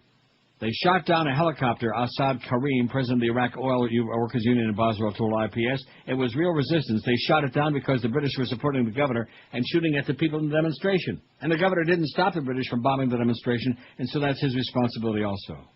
I visited Basra last year, and I've seen piles or mountains of garbage in the city, said Ahmad Ali al-Jawahari, North American representative of the Iraqi trade union movement. The sewage system is destroyed. The water system is not adequate. Even clean water is not there. Electricity is not up to expectations. At that time, you were getting 3 hours a day. Now you're getting 30 minutes. 30 minutes. About 30 minutes. Or maybe 1 hour a day, which is way, way worse than it was before. So far, at least 7 British soldiers and 100 Iraqi civilians have been killed in this round of fighting in Basra. And police are still investigating. I think we'll do the same thing we did yesterday. We'll do the break a little bit early so when the little hand hits the big hand. And, of course, they won't hold a press conference on time. No, they never do. I was thinking that during the last break. Has there ever been in the history of the human race? Never, no, ever. Has there ever been a press conference that was held at the right time when it was supposed to be held? Never. And of course, there's one thing I always wonder, and that is... Why? Yeah, just like I wonder why we have to put up with Clarence. And that's because... And you want to know why? Because he's got his head up Joyce's ass, that's why. And because Joe Bell is too much of the cowardly lion. In fact, you ever seen Joe Bell and Burt Lahr together? Same guy. As opposed to sitting down Clarence and saying, listen, you jackass, you simpleton, you quisling, you sports nerd, and not only that, but also, you fairy. That too, cut the crap. Put him back on a sports desk, man. Make him a sports producer again. And I think those sports shows, I don't think they need more than 2 people on each show, right? No comment. Right. I don't think they need host anyone. And a flunky board op, that's all. Board op can run the board, screen calls. They got a whole different setup than we got. 1,023 votes on the poll. Man, I am so proud. That's more people than we got listening between 3 and 4 altogether. Believe me, especially on certain days. Those are the days. That's what Mary Hopkins said. Who best fits this? A celebrity who became even bigger than ever after their death. Even if they were real big during life. Somebody who just blew up like a big balloon. Mary Hopkins. Just kidding. I think she's dead. She might be. She's not big, though. 1,023 votes. Elvis, 244. How can you beat the Kang? James Dean, 222. Marilyn Monroe, 109. Tupac, 91. Kurt Cobain, 65. Jesus, 61. Jesus is moving up the list. And when he gets to the top of the list, or the top of the cross, that's when they set the damn thing on fire, I think. Christ. Oh, I'm sorry. Jimi Hendrix, 53. Ronnie Reagan, 50. Ronnie Reagan, was he a president or what? Oh, my God. Esmer, a president. Buddy Holly, 37. Richie Valens, 28. Whatever he said. La Bamba. La Bamba. La Bamba. Yeah, that was it. Lenny Bruce, 26. Jim Croce, 17. Janis Joplin. Boy, could she put out a quarter of an ounce of sound. She put out a lot of sound. It just wasn't music. And the Big Bopper, Solamente Siete. This is Neil Rogers. Soltanto Sette. This is 560 QAM. This is Mark Morgan. It's the 12 to 1 hour on QAM.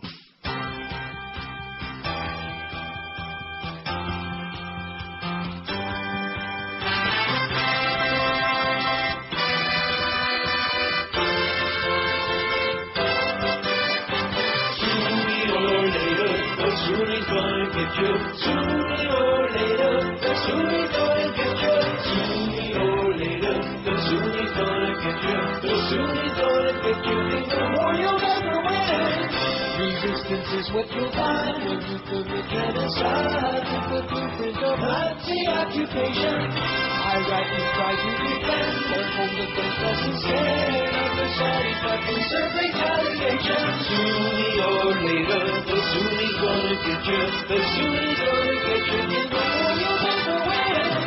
You leave no child behind by by sending them off to die in a war that's insane and homicidal. We're system of genocide, we've got the people to fight. We've got the truth, we get suicidal. Jesus was God. Jesus was God. Jesus was God.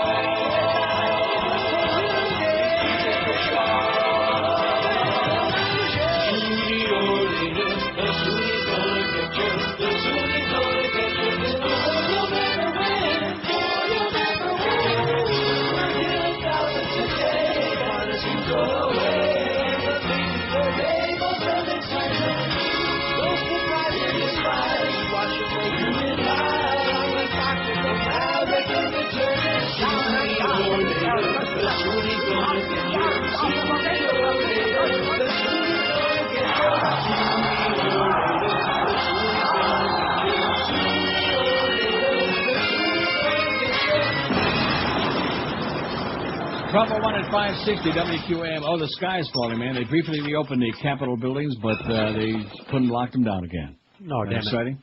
No. And you know what they're saying? Bada beep, bada boop. And most of the people are showing here on camera. The public out there, they're laughing and yucking up, and some of the reporters.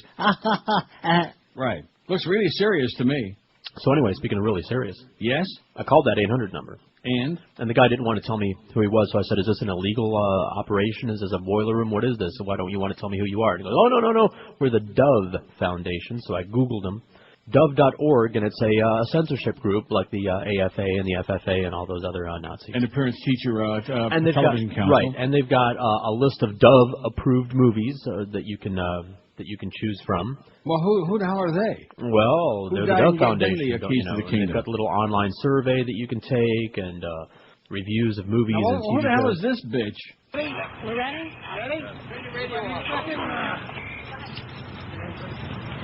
Good afternoon, everyone. My name is Sergeant Kimberly Schneider. I'm the Public Information Officer for the United States Capitol Police. At 10:30 this morning, we received a report of shots fired inside the Rayburn garage. At this time, we continue to investigate. We do have tactical teams inside the building. I'll take any questions at this time. I do anticipate holding additional briefings today based on additional information. I will take questions at this time. What a press There won't be conference. very many because the information is still coming in. Is the congressman involved in any fashion in this incident? I don't have that information at this time. That has not been confirmed. Ma'am, I heard on your radio that you talked about a suspect between 5'11" and 6 feet. Is there a suspect that you guys have? I don't have any suspect information at this time. This is the best. This is the epitome of what it's all become, man. This is the media for you. Like that. There are reports of a shooting. They haven't got no suspect. They didn't find no gun. They don't know what the hell's going on. It's only been going on an hour and a half. This is the Capitol Police, by the way. But they probably roughed up a couple of black congresswomen on the way in. Wouldn't you think? I would imagine. Yeah. And she probably slugged him in the side of the head. Oh, and more bad news, and along the same vein as that other crap, man. Oh, when does it stop? As many as 7 Marines are accused of dragging an innocent Iraqi man from his home in April, killing him in cold blood, and then trying to cover up the crime, according to NBC News. Oh, well, he shouldn't have done whatever he was doing. Further, military officials tell NBC that at least one of the Marines has reportedly confessed in the killing, saying they find the allegations especially disturbing because the case appears to have been a premeditated killing and not carried out in the heat of combat. The revelations come on the heels of a visit to Iraq by the Commandant of the U.S. Marine Corps to address concerns that Marines are becoming indifferent to killing and death. The alleged incident occurred April 26th. The Marines are accused of dragging an innocent man from his home, shooting him to death, then planting an AK-47 rifle and a shovel next to his body, and apparently, to make it look like the man had been burying an IED, one of the roadside bombs that have been so deadly to U.S. forces in Iraq. As many as 19 Marines have been returned to Camp Pendleton in California pending investigations. The new allegations mean that the U.S. military is now investigating 2 separate incidents in which Marines are accused of killing innocent, unarmed Iraqi civilians. Where are those candy and flower people, huh? Where are the flower children? We probably killed them. That's being investigated this time as well.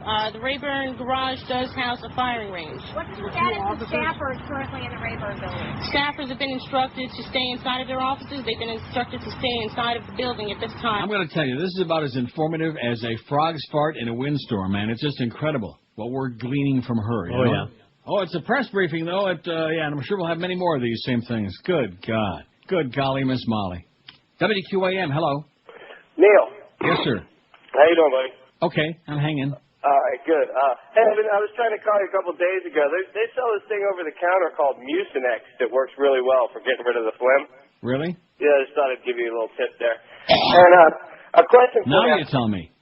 I tried to get a hold of you. You banned all calls, man. I tried to call you for the last 3 days to tell you. I couldn't get you. Well, we're taking as you notice, very few and sparse in between, but at least you got on. See, that's good. Hey, I don't blame you. Listen, a quick question. I watched that show you told me to watch, the Illuminating Angels and Demons. Right. Uh-huh. The stonemasons, is that still an active group? Yes. That's still an active, Well, yeah, but it's not. They're not called stonemasons anymore. But the Freemasons, sure. Freemasons. Yeah. All right. That's the only thing that lost me a little bit were the Masons. And then it was always Perry Mason. Gay. And James Mason. Have a good one, Neil. And don't forget Mason Adams, man. Okay, see ya. See, he's still alive, isn't he, Mason Adams? He's Mason still Jar? doing those Schmucker spots, I think, Mason Adams. And I think he was on one of those West Wing, East Wing, one of those shows. I'm not really sure. What is that? Mason Williams. Oh, Mason Williams. Oh, yeah, classical... Yeah. Gas. I don't think you play can no say fart gas sound in there. anymore, no. I'm filing a big, fat lawsuit against these people, man. What they're doing to this show, to us, they are sticking it to us, man. They can have all the meetings they want, and they can hire 8,000 salespeople and all these other losers. I bet you of all these people on this list that they got, I bet you almost every single one of them got canned where they were before. You know what I mean? What do you mean? You heard what I just said. Uh-huh. You think somebody, and if anybody came voluntarily, if they just weren't down and out, desperate, eating out of a dumpster, and they came, let me just tell you right now, you made a bad mistake, okay? Don't unpack your bags, okay? If you already have, you made a bad mistake. Because if any of you saw the movie Titanic or ever read about it or heard about it in a picture show, that's what you're on right now, man. You are going down with the rest of us. Speaking of going down, this story, and thanks whoever faxed this in early this morning, although I got myself a better copy that I could actually read off the internet. I mean, the print was so tiny on that, you need your Magnavision reading glasses. Mm-hmm. Marie Osmond shocked by daughter's internet sex talk. We were just talking about Donnie the other day, which I always like Donnie, but Marie, I don't know. Every time I think about her, I start getting depressed. I think she needs that's a bad. spanking. Yeah, she needs a good spanking. Pop star turned doll maker Marie Osmond has launched a personal crusade to clean up the internet after learning that her 2 teenage daughters have been posting sexually explicit correspondence on their MySpace.com websites. Now, I want you to listen to this story and think to yourself, you talk about the pot calling the kettle black. She's blaming the internet for the fact that her 2 daughters obviously are a little active imaginations or just a little bit too horny. The Paper Roses singer felt compelled to give a statement to the U.S. tabloid National Enquirer after the publication uncovered outrageous content on her daughters Jessica and Rachel's blogs. On her site, 18-year-old Jessica, who was adopted by Osmond as an infant, claims she is a bisexual who craves sex as many times as possible. All right. While her 16-year-old sister describes herself as a slut and a whore All right. in correspondence and opened up about her dreams of having sex with David Bowie. How do you like that? To which I would don't say, think David would. You bitch, you slut, you whore.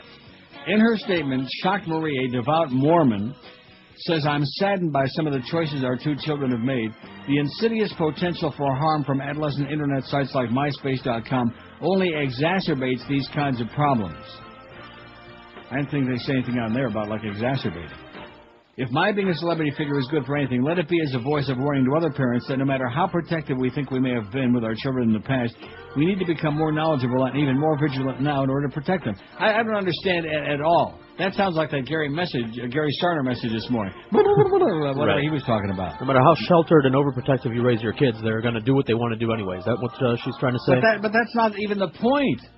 The point is that they wrote this on their own blog on the Right. internet, okay? It's not that they read somebody else that wrote it, and they got all whipped up into a frenzy and got involved in some hanky-panky with some other pervert out there. No, they wrote this on their own blogs. That's right. So if they get rid of MySpace, they'll go do it on your space. 18-year-old Jessica says she's a bisexual who craves sex as many times as possible. All right. She's 18, is she? And 16-year-old sister describes herself as a slut and a whore and dreams of doing it with David Bowie.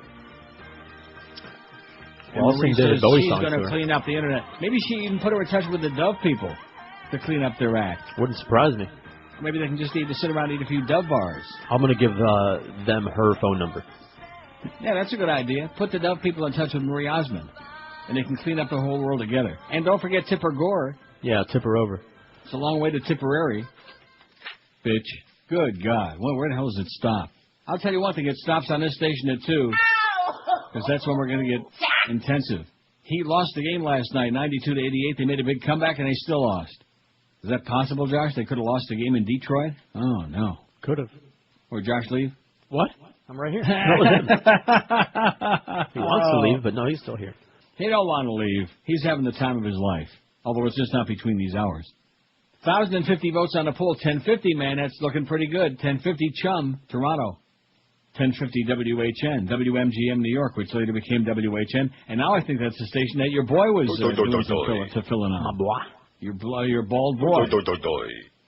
And this broad, the chocolate police lady, she just kind of wandered away, and we don't know a damn thing. A single anonymous phone call into the dispatch center that there was the sound of shots fired. Just the sound of shots fired. Oh, wait a minute. A single anonymous call saying that. House office building. It's not like anybody with an IQ larger than a thumbnail actually heard them. They are all over this House office building.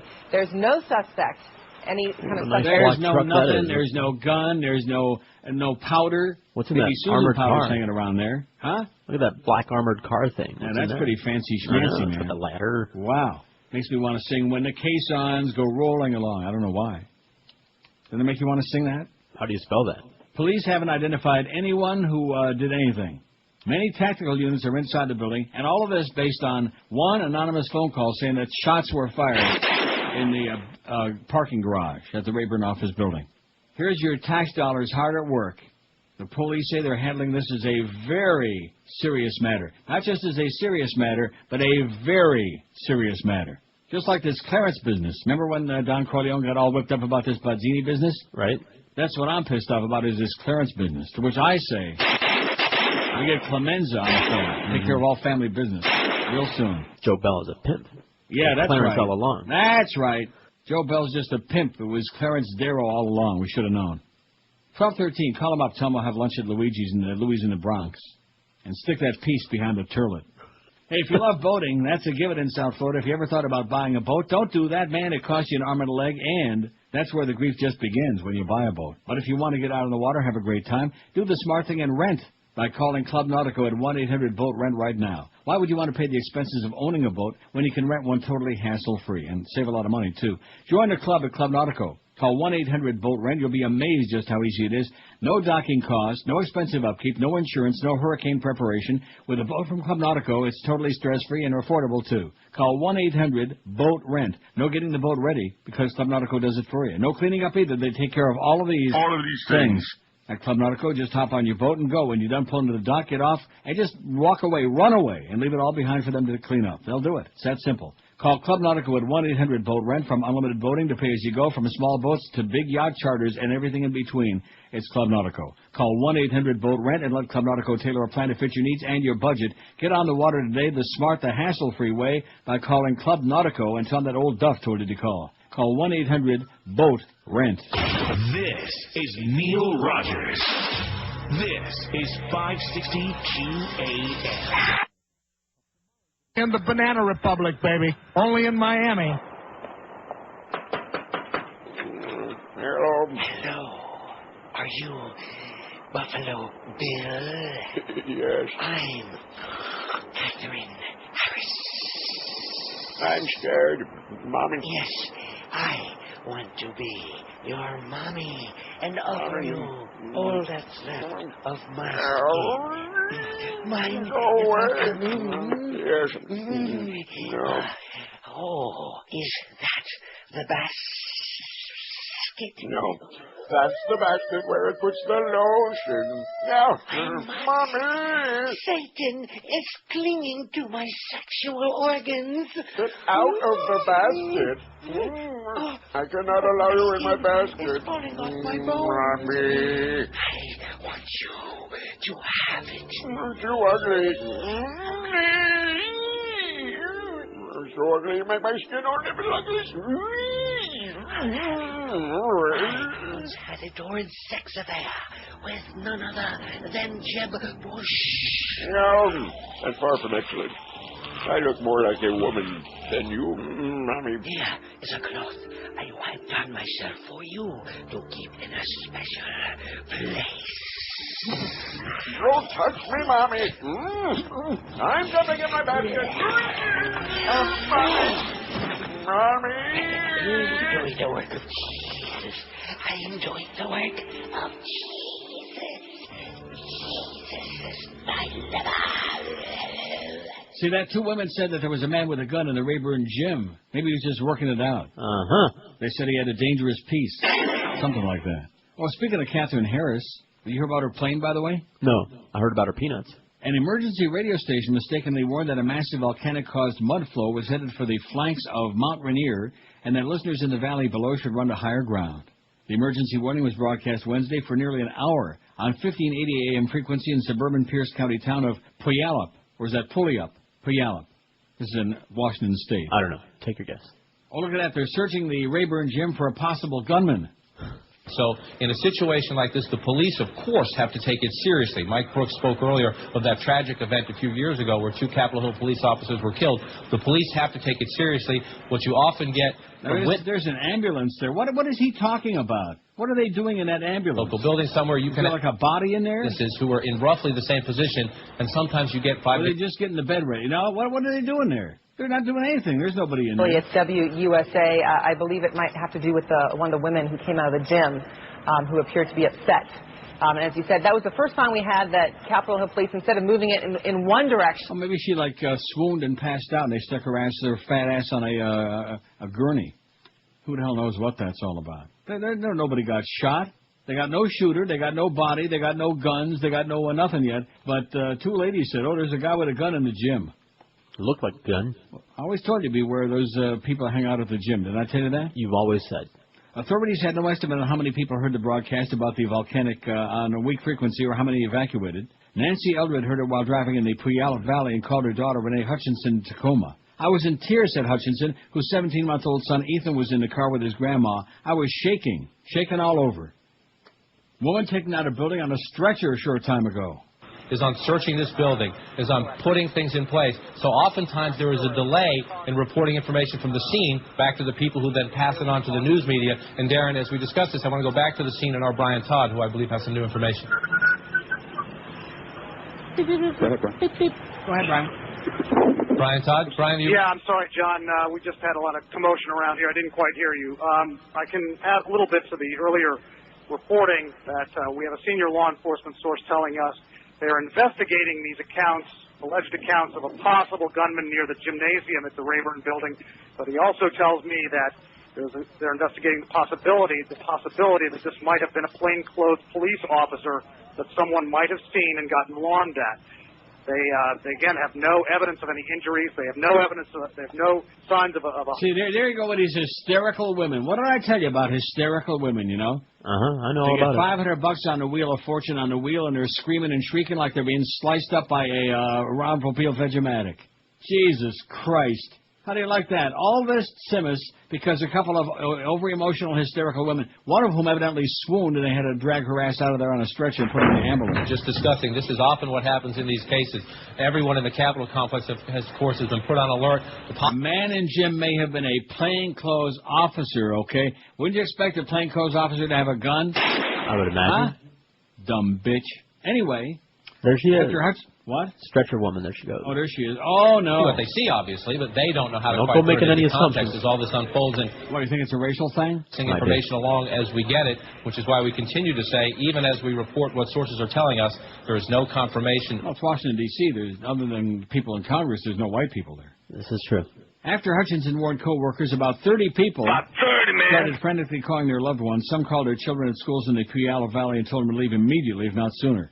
But on Wednesday, 1580 a.m., picked up the test signal as real and said the lahar was coming. What's a lahar? Oh, that's a mud flow from a volcano. Okay. I did not know that. The pre-recorded radio message apparently was triggered by a software error. The fire chief said the problem should be taken care of in the next few days. In the next few days. So they might have a lot of alerts there. Just like what's going on in Washington right now, man, with all this shooting stuff. Brother, just calm down already, will you? Oh, goods. Yeah, look at that.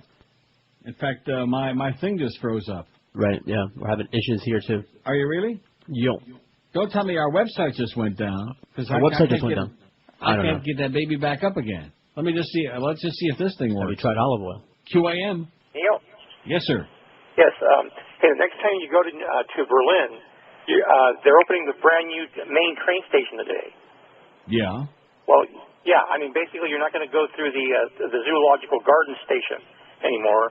Everything's going to be rerouted to the new station.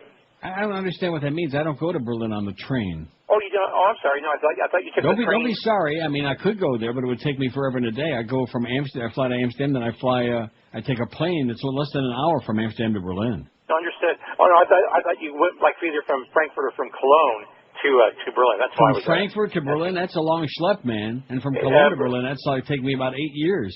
If you take the ice train, the one they call I've been on the ice, yeah. In fact, I got about 90 grand of ice in the freezer right now. Yeah, along with the money, right? I've been on it, yeah. Yeah. Hey, one other thing also. They think about Jeb Bush taking the commissioner's job. Not going to happen. Reason is because Noel might snort the airline marker. Right, okay. Okay, well, he tried hard. Give him, look. No, I won't. Give him high marks for effort, okay? A for effort, F for material. And the guy tried hard. Old so joke. when you go to Berlin, Old they got the new joke. train station open. You're not going to have to go through the Zoo Haupt, whatever that thing is. Well, that's a relief anyway. I've never been to the train station in Berlin. I've been to the train station in Cologne many a time. That's a beautiful place. So the website is having problems because I can't communicate with Eric either. Oh, the little no. tech thing. I just, it came up for me, though. And the green light. It's light. popping on and off. Green light, 1,097 votes. Everything's just, it's popping on and off. Well, you know something? Maybe it's finger popping time by Hank Ballard. I bet you don't have that. They're popping it, and you're dropping it. There it is. Look at that. I updated this thing yesterday. Oh, thank God. See, it's my psychic powers. I knew that baby was in there.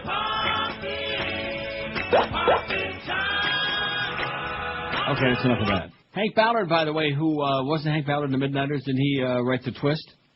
That's a good question. Let me see. I mean, he also recorded it, but obviously Chubby's Checker had the big hit. But I believe Hank Ballard wrote the twist. That's the only Hank Ballard that I have in here, but I think you're right. I'm not asking you whether you think. I want you to look it up. I want you to research it. I want you to analyze it. I want you to squeeze it and tease it and please it. Okay? Let me get off the Dove Foundation here. Yeah, get off of that damn Dove crap. Okay? Those Dove bars will kill you. Especially those Dove, the real heavy-duty chocolate ones with the chocolate, thick chocolate coating, got about a 2-inch coating of chocolate layer on the outside. You know the one I'm talking about, the Dove bars? He wrote the twist. Hank Ballard. Yes. Told you, Hank wrote the twist. The big fat twist. Funny. He's twisting it. 29 past noon at QM. If you're a cigar smoker, you like to kick back with a nice, good premium stogie in your mouth, then Bahia Cigars by Tony Burhani is exactly what you've been looking for. These hard-to-find cigars are made with first-grade tobacco, processed and aged up to 10 years. And Bahia is a real boutique cigar maker specializing in small-batch, hard-to-find tobacco. Bahia Gold, the flagship line, gets a 91 rating by Cigar Aficionado Cigar Insider and 9.1 rating by Smoke Magazine.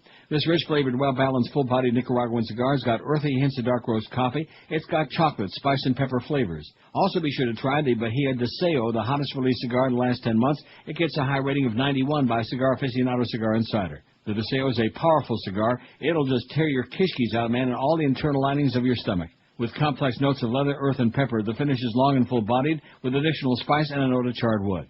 If you want to get yourself 40% off on all Bahia cigars when you call, be sure and mention my name. Just tell them that old Neil Rogers told you to call. You get 40% off.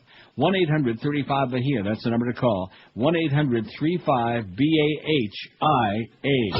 This is Neil Rogers. This is 560 QAM. There's a butt. I smell it.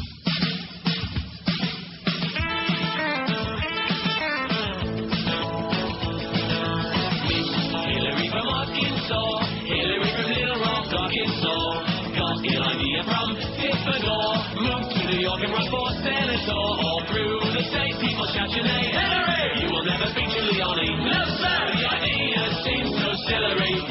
Hillary from Arkansas. Hillary mocking saw. Right out on a cornfield on hee-haw. Husband Billy is a naughty boy. When you leave the house, he'll jump for joy. White water now, just a memory. Hillary! Generino doesn't have a clue. No, sir! You and Bill are so damn slippery. Hillary from Arkansas. I think you should run, honey. Well, hell yes, I do. I think you should devote all your time to it. And I'll just, I'll stay home, you know. I'll take care of things. Taking care of business. I'm a BTL fan, man. Miss Hillary from Arkansas. It's the damnest thing I ever saw. You're a switty little goofy dog. Cause you never have lived in New York. So change your mind while in Illinois. Hillary! We don't believe that you're a Yankee fan. No, sir! You're a dope-beating bad Democrat. Hillary from Arkansas. H-I-L-L-A-R-Y! Hillary! Hillary! It's 1116. That's our number on the poll right now, 1116. 12:35 on the clock, 1116 on the poll. Any other numbers we need? I don't know, number 9. Who best fits this? A celebrity who became even bigger after their death. Elvis, 257. James Dean, 233. Boy, could he act or... No, not even a little bit. Marilyn Monroe, 115. Jesus, 105. He's right on Marilyn's butt. Tupac, 95. Kurt Cobain, 67. And Jesus said she ain't no Mary Magdalene. Jimi Hendrix, 57. Ronnie Reagan, 53. Buddy Holly, 38. Richie Valens has got... Look what Richie Valens got. About 30, man. Lenny Bruce, 27, Jim Croce, 18, Janis Joplin, 13, and the Big Bopper's got only 8. That's because probably nobody knows who that is, and rightfully so. And I still don't think he belongs on there, because who the hell ever, other than you, who played that record, right? Me? No. That was it. I don't think he even belongs on there. Oh, whatever. Although I will say he probably became a little more famous after the plane crash.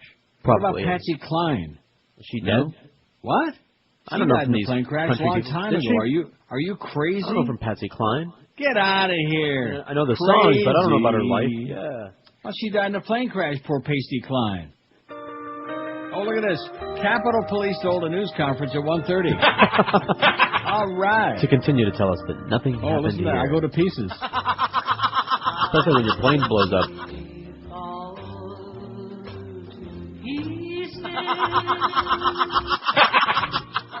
That's bad.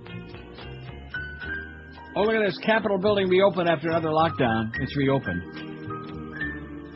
So would you put her music under oldies or country? Both. That's not the answer I wanted. Well, it was a crossover, so I'd put her music under oldies. All right. She had a tremendous number of pop hits, man. Patsy Cline. I don't want to hear them all, but I mean... Yeah, I don't want to hear hear your brain big. pop at all. When you hear that? What? Say what? I said, is your brain supposed to pop when you hear that? When you hear what? Patsy Cline? Hey, I don't know what he's saying. I think he's speaking Gary Sarner. It's exactly what I was going to say. He's doing Gary Sarner speak. What the hell got into I was you? ripping Patsy Cline because I think it's awful. Hey, you better know your country music stars, mister, because you sure as hell don't. That's right. You sound crazy to me. That was a really big hit, Patsy Cline. Here it is. You're cheating. Nah, that was big too. You're cheating hard. Well, then there's only one more I haven't played from the What's that? here, and here it is. Name this tune. I've got your picture. Oh, I don't know what that is. She's Got You. Wrong. Well, that's it. I think Crazy was the big hit. Crazy. Mm-hmm. And he's picking on a dead broad, man. That's really bad. He does it all the time. Just a nasty, I usually hostile bastard. Patsy Cline, let's see. Tom Clay. Oh, he's dead. Boy, he died in 95, age 66. Tom Clay. He did What the World Needs Now Is Love, Abraham Martin and John. Vocal accompaniment by the Blackberries. Walking After Midnight, I Fall to Pieces, Crazy, and She's Got You. Oh, Walking After Midnight. Did you play that? No, I don't think I have that. Oh, well, that's the one I remember best, although Crazy was her biggest hit. But that was all, yeah. But on the country charts, man, she was huge, Patsy Cline. And I would agree with you, she wasn't much. Like most of them country singers, she was like that. Right. Kind of like inbred. She weren't no Johnny Cash. Oh, she wasn't no Marty Robbins, I'll tell you that, with his white coat and a sport coat and a pink carnation. 1,127 votes on the poll. We might sneak another call or two in here before 2 o'clock. You never know before that sound infects and infests your radio. During the break, I want you to, go walk down the hall, go right outside Clarence's office and fart a lot, just right outside his door, especially if the door's open. Just stand there and squeeze, just like crazy. Yeah. Right. And then run away real fast, Oh, my God. That's my message for you, Clarence, you idiot. You fairy. The assassin. I thought Pete Bolger was bad. See, just now in these last couple of days, we're starting to find out what's really going on in that place. And when we got that message from no less an authority than Robert Grieper yesterday that Joe Bell was in a meeting with Clarence and Bruce Beasley, at that point we knew that we're all done. The jig is up, as they say. Isn't that what they say on the open seas? The jig is up? Capitol Police holding another news conference at 1:30, and I guarantee you it will be at least as illuminating as the previous one. In fact, the Illuminati are going to be in on it. Now, who were the other ones before the Illuminati? The Knights Templar. That's right. Knights Templar, Illuminati, and then, of course, all those Masons, all those stonemasons. Stoned Masons. Right. Join that club. Bring your own jar? I wonder if George Washington had to drink through a straw because he had wooden teeth. Wouldn't you? 12:40, 20 before 1. And in fact, you know where he got the wooden teeth? Probably after he chopped down a cherry tree. And, of course, Abe Lincoln, we find out now, was gay. See, nothing is as it appeared. You know, all this crap with your history books. We don't know squat. We don't even know who did squat. Oh, Representative Filder is locked in his office. Yes, we'll be heading out of here. Spineless coward. Tomorrow or chicken. Sunday. Got to get back. California happens to have a primary on June 6th, so it's very important to all of us. Understandable. How many staff members do you have there with you? There's about 7 or 8 here that we're down to our last nachos and our last pizza combos, but well, let's get some food from Representative Filder and his staff. Oh boy, it sounded like a solicitation for me, didn't it? Down to our last few nachos and pizza, stuffed pizza thing, whatever he's got. Call up Pizza Hut, see if they'll deliver. You idiot. 12:41, 19 to 1 at 560 WQAM. This show today seems like about a 75-hour show, you know? Yeah, it does. You know who I blame for that? Josh? Clarence. Oh, the other Wrong Josh. You better start stipulating now. I told you we got that name problem there. And I will guarantee you that Josh Cordes does not want to be lumped or associated in any way, shape, or form with that assassin in there. At one point, we had 4 Joshes in this building. That evildoer. Hey, if you think you have termites in your home, and we're overloaded with the WQAM, man. We have got some of the worst bugs. But if you think you might have termites in your home, and now is the beginning of termite season, and every year they start chewing up all the wood in your house, and before you know it, you got a real mess on your hands. Before they do that, call Ridditt Pest Control today and get a free termite inspection and find out. Ridditt Pest Control uses an amazing orange oil treatment that kills termites and their eggs 100% on contact. They're gone faster than you can say. Joe Bell is a crazy man. If you have termites, it's the best possible way to get rid of them. You don't have to tent your home and make a circus out of your whole neighborhood. You don't have to worry about poisonous gas, no moving out or staying in hotels or motels. You don't have to worry about your food or your pets. In fact, you don't have to worry about anything, even your health. Because at Ridditt Pest Control, they treat your home with this amazing orange oil. You don't have to leave it all. When they're done treating your property, the only thing left behind is a clean set of oranges for a few days. So if you have a termite problem or think you might have one starting right now, now is the time to nip it in the bud. That's what we're going to do at QAM, baby. We got a crisis. We're going to nip it in the bud. Call Ridditt Pest Control right now and find out about this amazing orange oil treatment that kills termites and their eggs 100% on contact. No tending, no kidding, no BS. In fact, what I want you to do is go out to Publix, get a bunch of oranges. I want you to slice them open and smear them on Clarence's door, on his orifice. Think that'll rid it? And just for a good measure, smear a couple on his rectum, too. Call right now for a free, no-obligation inspection. Ridditt will come there and check it out for you. Call 1-800-447-4348. That's 1-800-447-4348. When you call Ridditt Pest Control, be sure and tell them that Todd Dreck told you to call 1-800-447-4348. This is Neil Rogers. Rock solid. This is 560 QAM. It's Friday, you bastard. I have strong confidence in Don Rumsfeld. I hear the voices, but I'm the decider, and I decide what is best, and what's best is for Don Rumsfeld to remain as the Secretary of Defense. Romney's staying here. I'm not gonna dump him. I don't care what anyone says. I ain't gonna bump him. You want me to axe him for screwing up Iraq, but I'm gonna keep him for staying on my track. I know I've kept Cheney, who shoots his own buddies. I know that New Orleans is still pretty muddy. You say I'm a moron or a prima donna, but I'm the commander. I do what I wanna. I'm the decider. I don't have to think straight. I don't care what you say. You're not gonna stop me. I'm the decider, and I'm keeping rummy. I will decide and keep on dividing. The mine's the final decision, and Don Rumsfeld is doing a fine job. Just like Brownie Brown, man, a heck of a job. 1248. Good news for you, by the way. I know you're very concerned about me being the fashion plate that I am. Oh, yeah, I keep a notebook. And a friend of mine sent me in the mail, in UPS, a bunch of diabetic socks. What are you laughing about? They keep you they protect you when you're wading through sugar? No, it's a good place to hide your candy bars. No, seriously, you never heard of a such candy a thing, pocket? huh? No, See, but I can only imagine that it has to do with the circulation. That is right, and they don't leave all those stretch marks on your ankles and things. Oh, that's why I can't wear socks, man. I don't blame you. Yeah, because they're too damn tight. But these, even though, and they're not, you'd think that they were like loose and would fall down around your, like, you know, kids wear those, but they're not. Huh. But they just don't have any elastic in them. Like, are they knee socks? How far up do they go? No, they're like regular socks, knee socks. Why the hell would I wear knee socks? Like with my kilts, you mean? They go up to the bag there? They you ought to be kilt. Yeah, they go up to your crack, right up to your rectum. Jesus, Yeah, wear them with a garter belt. Yeah, Keep with a them garter falling belt, down because they're loose. And them suspenders. Like well, that's Larry good. King. That's good. I'm just snapping myself. I'm just telling you so I can be a real fashion That's player. right. I got my Dockers for old cockers. Right. Now I got my sockers. And your steel belted radials for the winter. That's correct. We're going to do well over 1,200 votes today on this poll, man. And I told you it was a good poll. Did I tell you that yesterday? Yes, you did. And, of course, by the time the weekend is over on Monday morning, now that's going to be your assignment. I know you're not too pleased about that. No, I got something on deck for it. I'll take care of for it. all the stories for the weekend, so I don't want to overburden Josh because, of course, it's a holiday weekend, and he'll be just smashed out of his mind. No, I do it. In fact, you're good to go for tomorrow already, Senor. Well, good. I'll start working on it now. Yeah, you're good unless there's something major. Although there will obviously don't be do one. that because you say that unless there's something major, and then you'll send me 20, not major, about 50. You know what I'm going to do? I'm going to send you Stan Major. And then I'm going to have him borrow every dime you've got and never pay you back. Yeah. That's what I'm going to do. Send your ass Stan Major.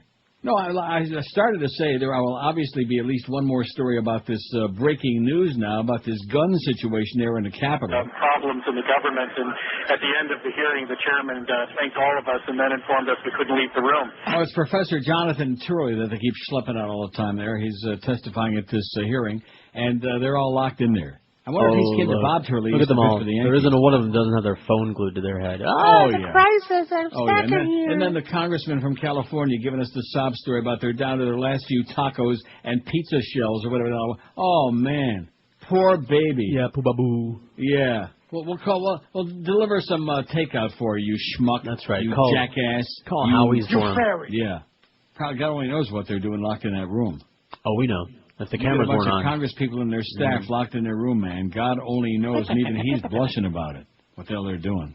I guarantee you they're eating more than just tacos in there. I'm sure. Nachos. Capitol building has been reopened after a second lockdown. In other words, another false alarm. A couple of hysterical women. Oh, my God, he's got... But let me say this to you. I mean, obviously it's got to cross everybody's mind.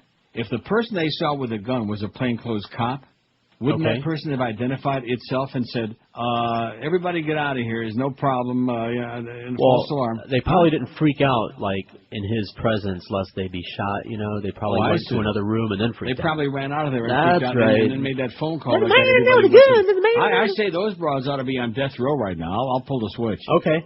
Yeah. It's like the runaway bride, the same crap that she did and got. Of course, she finally had to reimburse them, or Good. supposedly someday is gonna. Just like OJ is gonna reimburse the Browns and the Goldmans. Yeah, right. Just like he's gonna reimburse all those people he ripped off in South Florida, Larry King. Yeah, likely story. You suspender snapper. That was another punch. Oh, in fact, the other night, was it last night he had Rumsfeld on there? Oh, my God. A taped interview that they had. Oh, I watched a couple of minutes here, a couple of minutes there. You talk about shameless butt-kissing, man. Shameless sucking up. He was tossing marshmallows at him. Just unbelievable. Even the craft people wouldn't have touched him with your hands. Just listening to the worst swill. And, of course, just, exactly the answers that you'd expect, Shameless. People with no self-respect, and Larry King is one of them. Mark and Sandy LeBlanc said they trusted Tenet Health System Memorial Medical Center to protect his mother, Elvira, when Katrina struck New Orleans. Now they're suing the hospital, claiming the hospital's negligence led to her death. She died? She died. They told us they had plans, Sandy LeBlanc, Elvira's daughter-in-law said, and supplies. They had extra stuff. We asked if we needed to be concerned about trying to evacuate her. They said that we didn't need to evacuate her from the hospital, that there was no need, and she'd be fine. She'd be okay. According to her son, Elvira LeBlanc, 83, was in the 7th floor life care facility at Memorial for treatment for a urinary tract infection and adjustment of her medications. Neither of which, of course, are like, that big of a deal, life-threatening, etc. She suffered from Parkinson's disease, but her son Mark said she was in stable condition when a hurricane hit New Orleans August 29. In other words, she wasn't dying over there. But guess what? She did. About a week later, she was dead, despite her family's journey through Katrina's floodwaters to evacuate her themselves from the chaos of the cut-off hospital. The hospital said they couldn't comment on any patient's medical conditions because of privacy rules. The LeBlancs had hired a certified nursing assistant, a CNA, to stay with Mark's mother and give her a cell phone so they could keep in touch. The couple, meanwhile, evacuated northern Louisiana, but soon after Katrina hit, they were alarmed by CNA's concerns. She had fright in her voice, Sandy LeBlanc recalled, and I asked her, what are they telling y'all? And are they saying they're going to evacuate y'all or what? She said, stop saying y'all. That's not what she said. She said, they're not telling us anything, but I can see out the window. So I said, what do you see when you look out the window? And she said, I see water coming up around. 2 days after Katrina hit and the levees had broken, the LeBlancs said they had no choice but to brave the floods to try to save their mother. In an interview with CNN, the couple describes the harrowing rescue and the heart-wrenching scene inside the hospital. The LeBlancs grabbed supplies and made their way back to flooded New Orleans, where hundreds of thousands of people were stranded without power. They borrowed a boat, and Mark LeBlanc said he was appalled by his mother's condition. He says he remembered her laying in sweat and muck and yuck, and everybody on the 7th floor chaotic because they didn't know what was going on. She was laying in sweat and muck and yuck. Yeah, yuck. Yeah, he's right. He and his wife said Elvira LeBlanc was severely dehydrated, had no IV fluids. They grabbed her chart and ignored the doctors who said they couldn't take their mother. We just shoved her out the window onto the airboat and said, we're going, Mark LeBlanc said. They promised the staff they'd return to get them and the other patients. After putting Elvira LeBlanc in an ambulance to Baton Rouge, they returned to the hospital next day, Le Baton Rouge. I told them when we come back tomorrow, a lot of these people won't be here, Sandy LeBlanc said. She told her husband they'll be dead. And when we got back Thursday, the CNAs come out. They were from Life Care, and we saw. I said, what happened to the patients? They said they all died. Elvira LeBlanc died 4 days after her son rescued her from Memorial Hospital. The family blanks tendered for her death, saying she never recovered from the severe dehydration. They're among 7 families suing Memorial Hospital. Chris Bruno, a New Orleans attorney who represents the families who are suing, says the hospital is responsible for those who died. Chris Bruno. Write that name down, okay? I'm going to be needing a real attorney when I sue all these bastards here at Beasley. Okay. Banjo Boy Group, Inc. And when I sue Clarence personally for stress and for all the other crap that he's doing to try to, undermine our show. That stuff that I heard this morning, you think you understand. You aren't even close. You're not within a million miles of perceiving just how pissed off and foaming at the mouth I am. All right, what if I stand over here? This is the cash cow, baby, and this is the one show, and because it's not a sport, you're right, man, because it's not a sports show, they couldn't give a flying crap about us.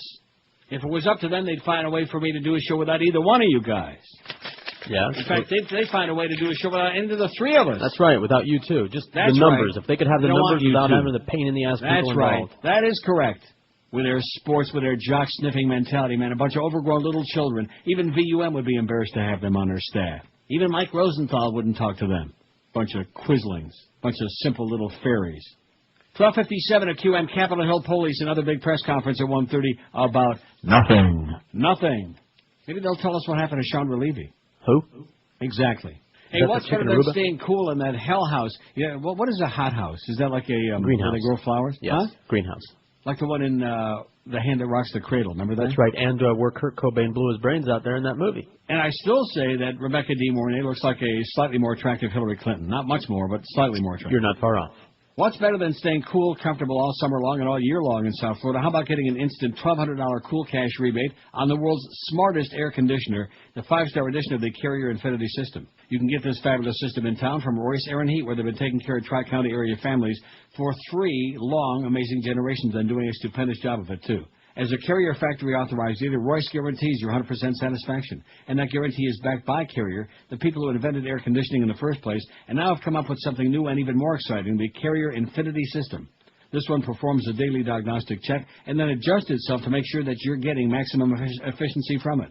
And don't forget, to maintain maximum efficiency on your current air conditioner, join the Royce Air and Heat Comfort Club. Twice a year, they'll inspect and tune up your system. You'll enjoy priority same-day service and 10% off any needed repairs. All of these things, all of these things, for just $110 a year. So whether you choose the two-speed Infinity system with Puron or Peace of Mind with a Comfort Club, either way, make the smart choice the Royce choice, or R-O-Y-C-E, Royce Air and Heat. That's 1-800-377-0075. That's Carrier. Turn to the experts by calling Royce at 1-800-377-0075. This is Neil Rogers.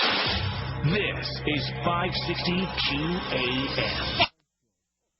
Not just the 1 to 2 hour, it's a phenomenon.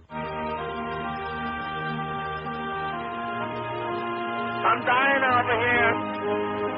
Absolutely. You fairy.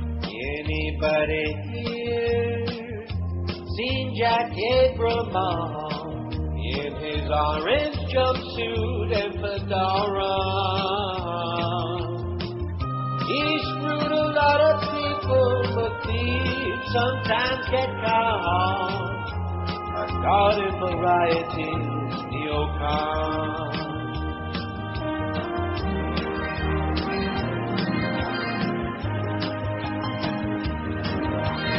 On that day, he was in some degree, in other words, duty.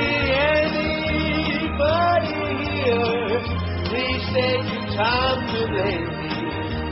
Gorner Stelfen, Hogzohoy. These kind of slides belong in Camp KY. Abramoff, Dobson, and Tom. I just sent your good, close, personal friend and attorney an email. You know what I told him? I give up. Bye. Yeah, he had emailed and said he was going to call me at 2 to get an update on the latest madness here at... I won't deal with it. I just don't want to deal with him. I don't want to deal with them. On September 29, 2003, 3 days after it became known that the CIA had asked the Justice Department to investigate who leaked the name of covert CIA officer Valerie Plame, columnist the unctuous Robert Novak, Nazi-in-chief, telephoned White House senior advisor Karl Rove to assure Rove that he would protect him from being harmed by the investigation, according to people with first-hand knowledge of the federal grand jury testimony of both men. Suspicious that Rove and Novak might have devised a cover story during that conversation to protect Rove, federal investigators briefed then-Attorney General John Ashcroft on the matter in the early stages of the investigation in fall of 2003, according to officials with direct knowledge of those briefings. Ashcroft oversaw the CIA Plame leak probe for 3 months until he recused himself and allowed Special Prosecutor Patrick Fitzgerald to be named to take over the investigation on December 30th, 2003.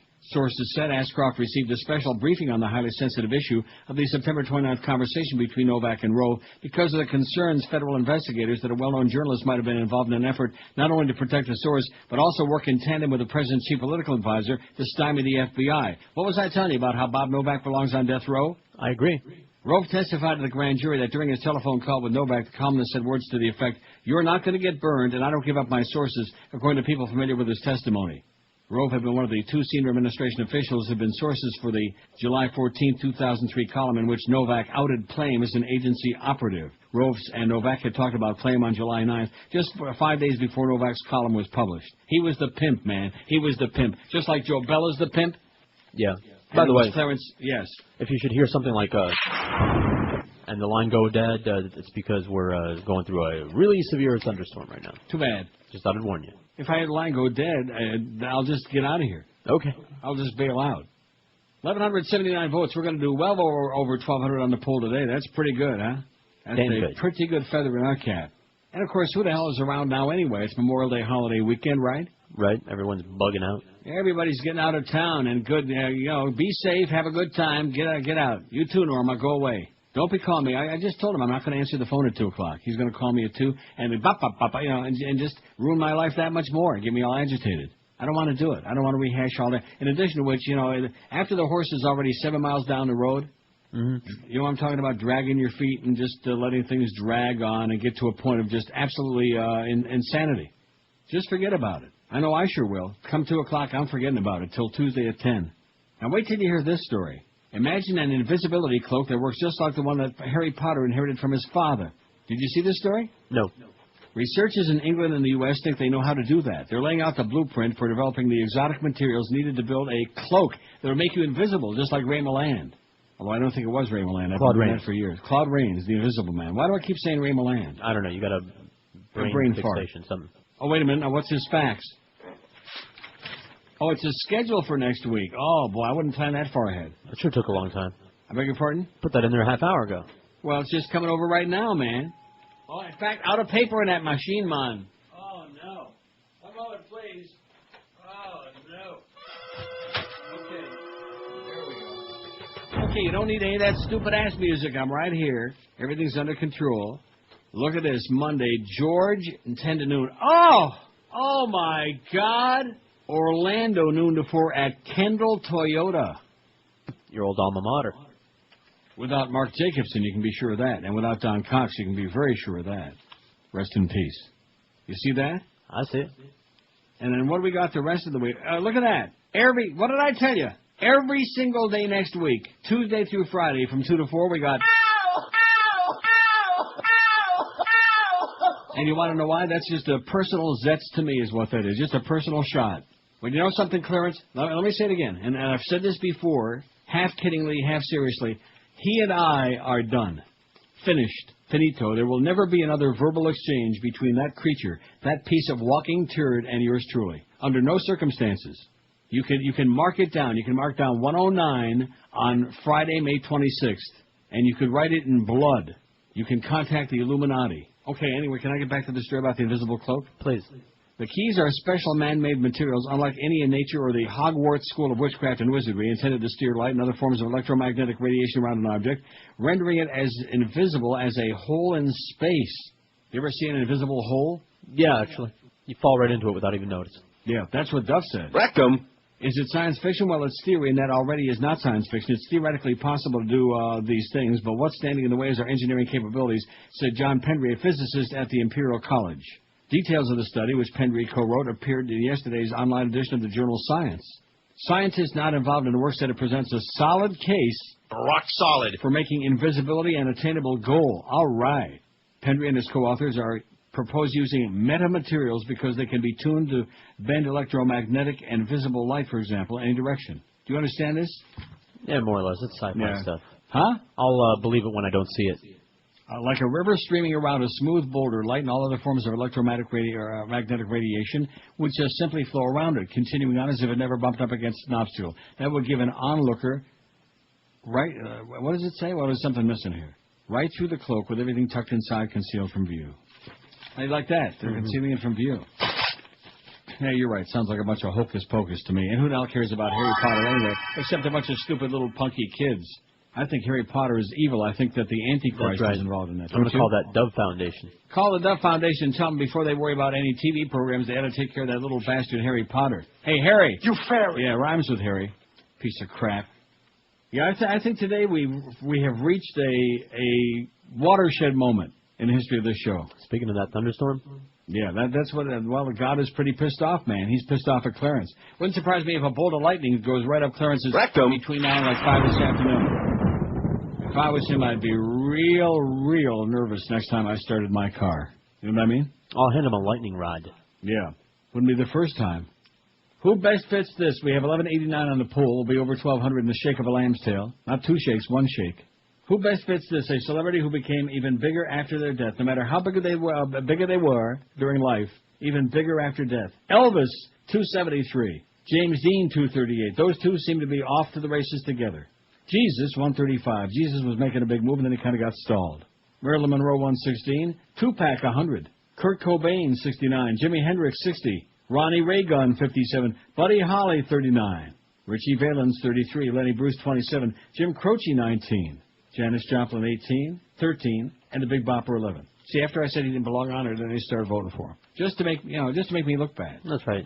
Kind of like Clarence, just trying to sabotage the show. Just trying to diddle with our efforts, with our hard work. 12 minutes after 1 at 560 WQAM. We got Geldy. Get used to it, man. I'm looking at that next week's schedule, man. You got Geldy up the old speaker. Oh, my God. You're going to be squeaking up a storm. If you love boating, that's a given in South Florida. Well, if you ever thought about buying a boat, stop. And call Club Nautico at 1-800-BOAT-RENT right now. Why would anybody in their right mind want to pay all the expenses of owning a boat and go through the headaches when you can rent one totally hassle-free? This is the smart way to get on the water, and you oughter. Join the club, Club Nautico. Call 1-800-BOAT-RENT. You'll be amazed just how easy it is. No docking costs, no expensive upkeep, no insurance, no hurricane preparation. And hurricane season, by the way, begins next week. With a boat from Club Nautico, it's totally stress-free and truly affordable, too. It's the fun way to get out on the water.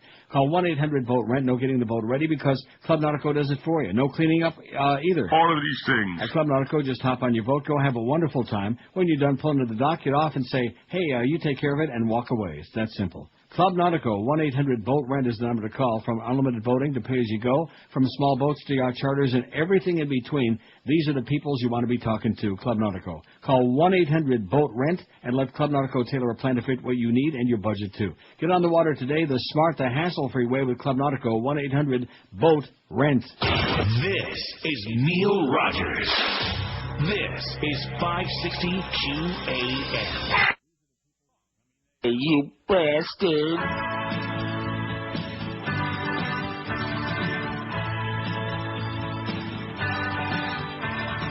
Anytime they see that we're lacking in the fold, they throw out a headline that will lead you by the nose. Hussein, is the one to get. Now they have only one dictator left. Don't worry about Sudan, we got 'em. Now we're all comfy and safe. You got 'em. We won't attack us no more. You got 'em. Praise push like Jesus. Absolutely. You say 9/11 is what they got you to believe. Can't get any dumber than a one-party country. You believe what they say, like the gullible fool as they use the state to the corporate truth of the election on. We got 'em. Bush is dying king. You got 'em. Get down on your knees. You got 'em.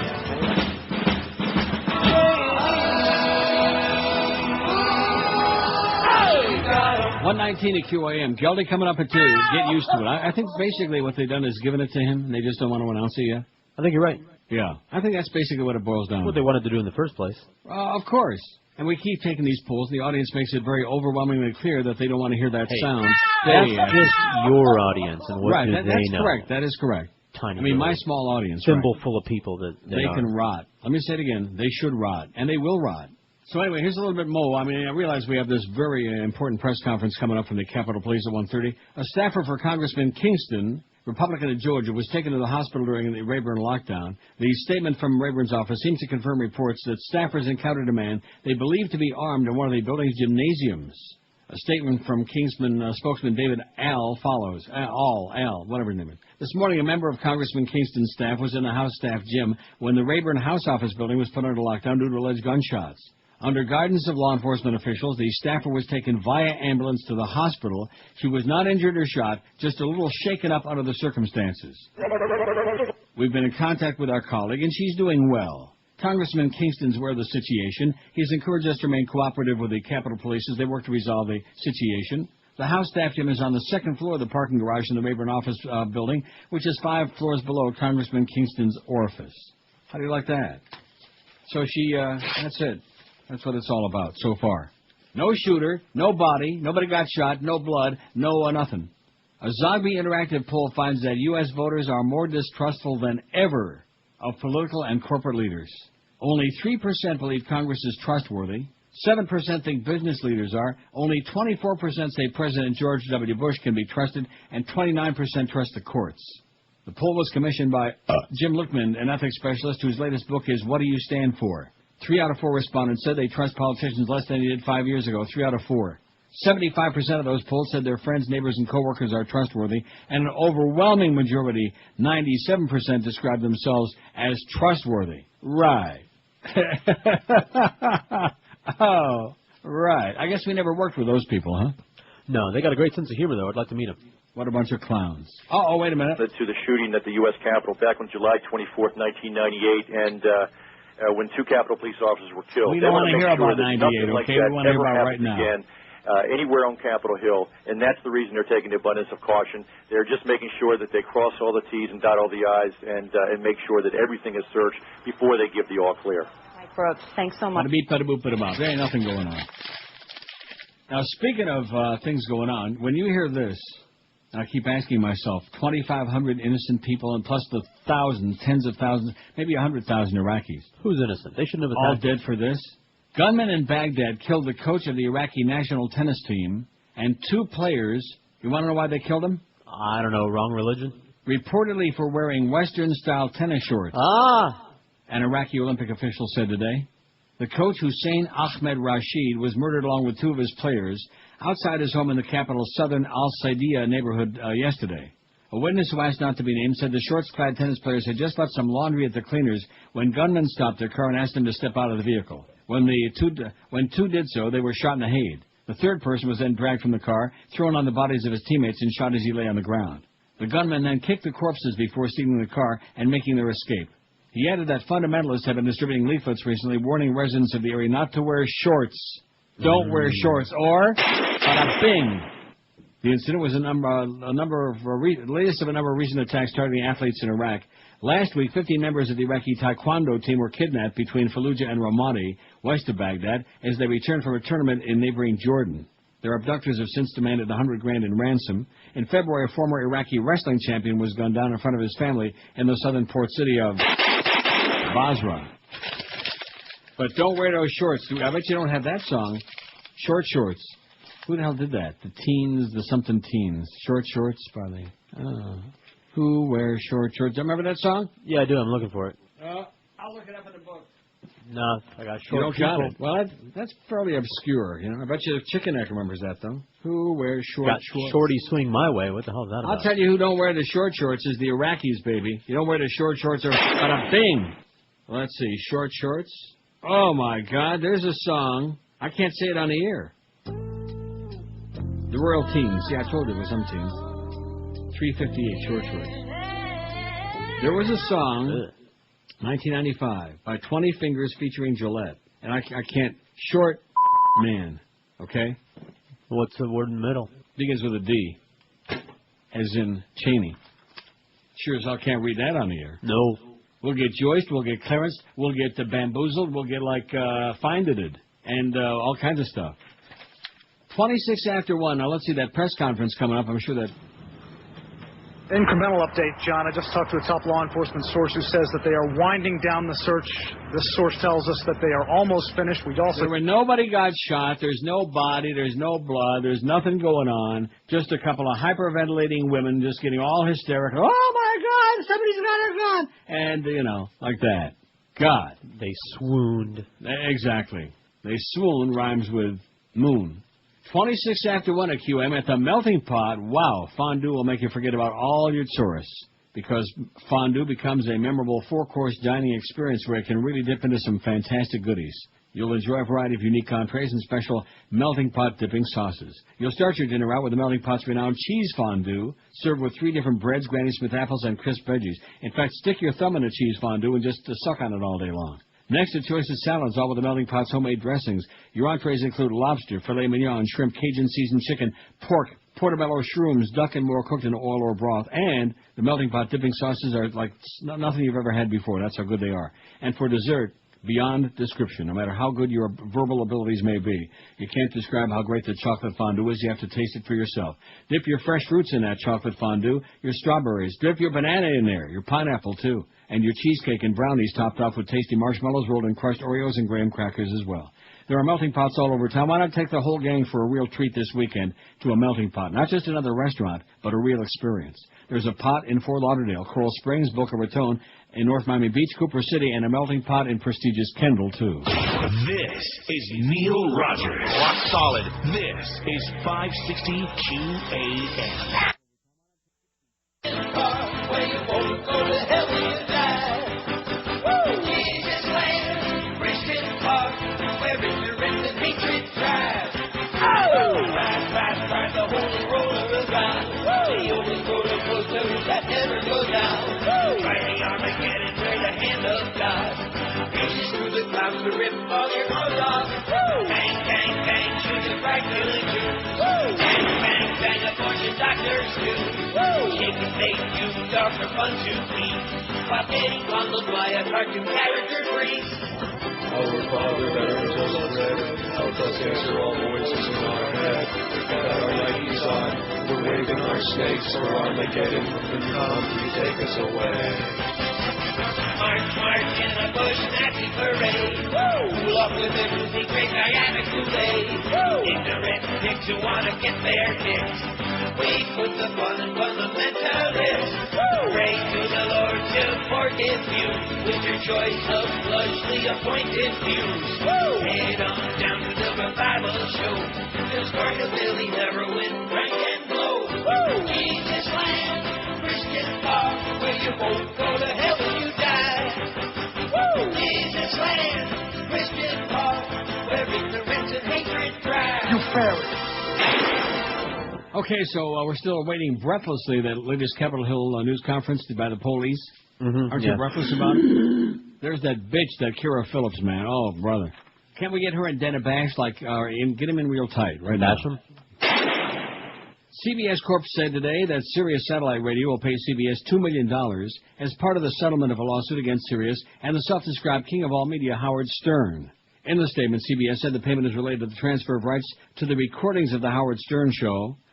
CBS said other terms and conditions of the settlement were confidential. Remember that song? You got that by Sunday night? That's one of my favorite songs. In fact, I got it here somewhere, but I sure don't have time to look for it. Because Chicken Neck put it on a CD for me a long time ago.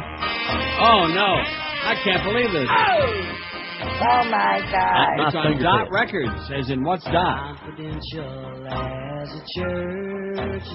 You'll be getting that in the, not this diplomatic touch, but the next one. I love that. It's in my oldies folder. My love for you will always be. You fairy. Confidential to me. Okay, that's enough. Good song. I bet you Josh hates it, though. He just, anything before 1997, he just hates it. Yeah.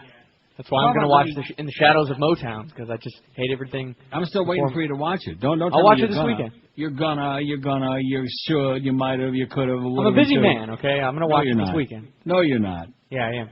You got plenty of time to go watching that.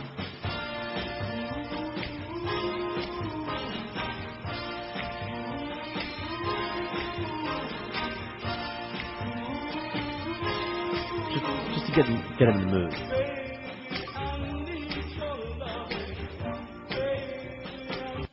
Get in the mood for what? For the Motown. Watching movie? Yeah. Oh, I thought you were going to play like the jingle first. CKFW Motown Sound. But you didn't. I had the pot on. Okay, that's enough. You're embarrassing me with your bad timing there and all of this stuff. Very bad. Yes, it is. We're still waiting the Capitol Police News Conference, and if it's nearly as illuminating as the one an hour and a half ago, you aren't going to learn squat. Of course, there's not really squat to learn because nothing happened. Somebody just got all panicky and wasted all the taxpayers' money. And she should be. Oh, there she is. There's one of them on the stretcher there. They're going to throw her ass in an ambulance. Swooned. Yeah, she swooned. She looks like she swooned. Looks to me like somebody swooned all over her. 1,224 votes on the poll. Somebody more famous. A celebrity became even bigger and more famous after death than during her life. Elvis, 283. Let's go to Graceland. What do you say? With Paul Simon.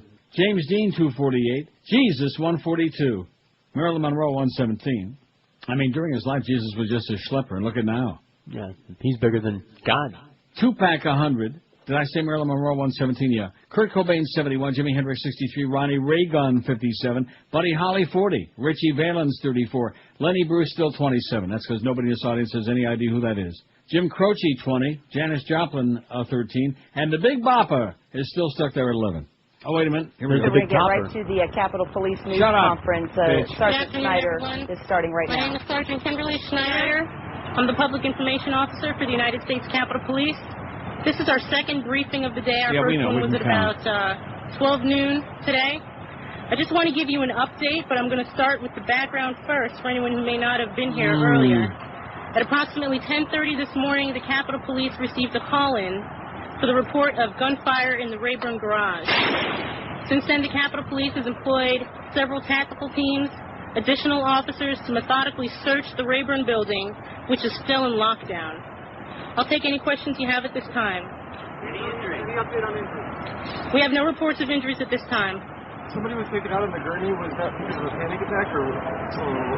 The report that I have that an individual was taken out on a gurney as a result of a panic attack. Is this because of the incident? This is probably because of the incident. Yes, it's a stressful incident. A lot of people are still wondering what's going on, and the answer to that is the Capitol Police is thoroughly, methodically investigating, searching the building with all of our experts and tactical teams. What about the original report? Did it come from a member of Congress? The original report of the gunfire, did it come from a member of Congress?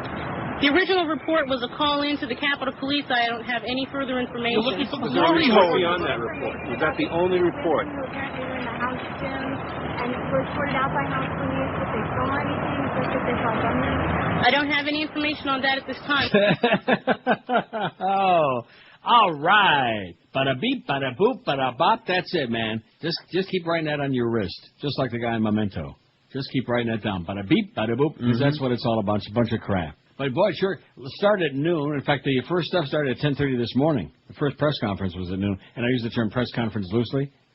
So for like 3 hours now, man, killed some good time. It was an accident, but nobody got hurt, like in The Godfather.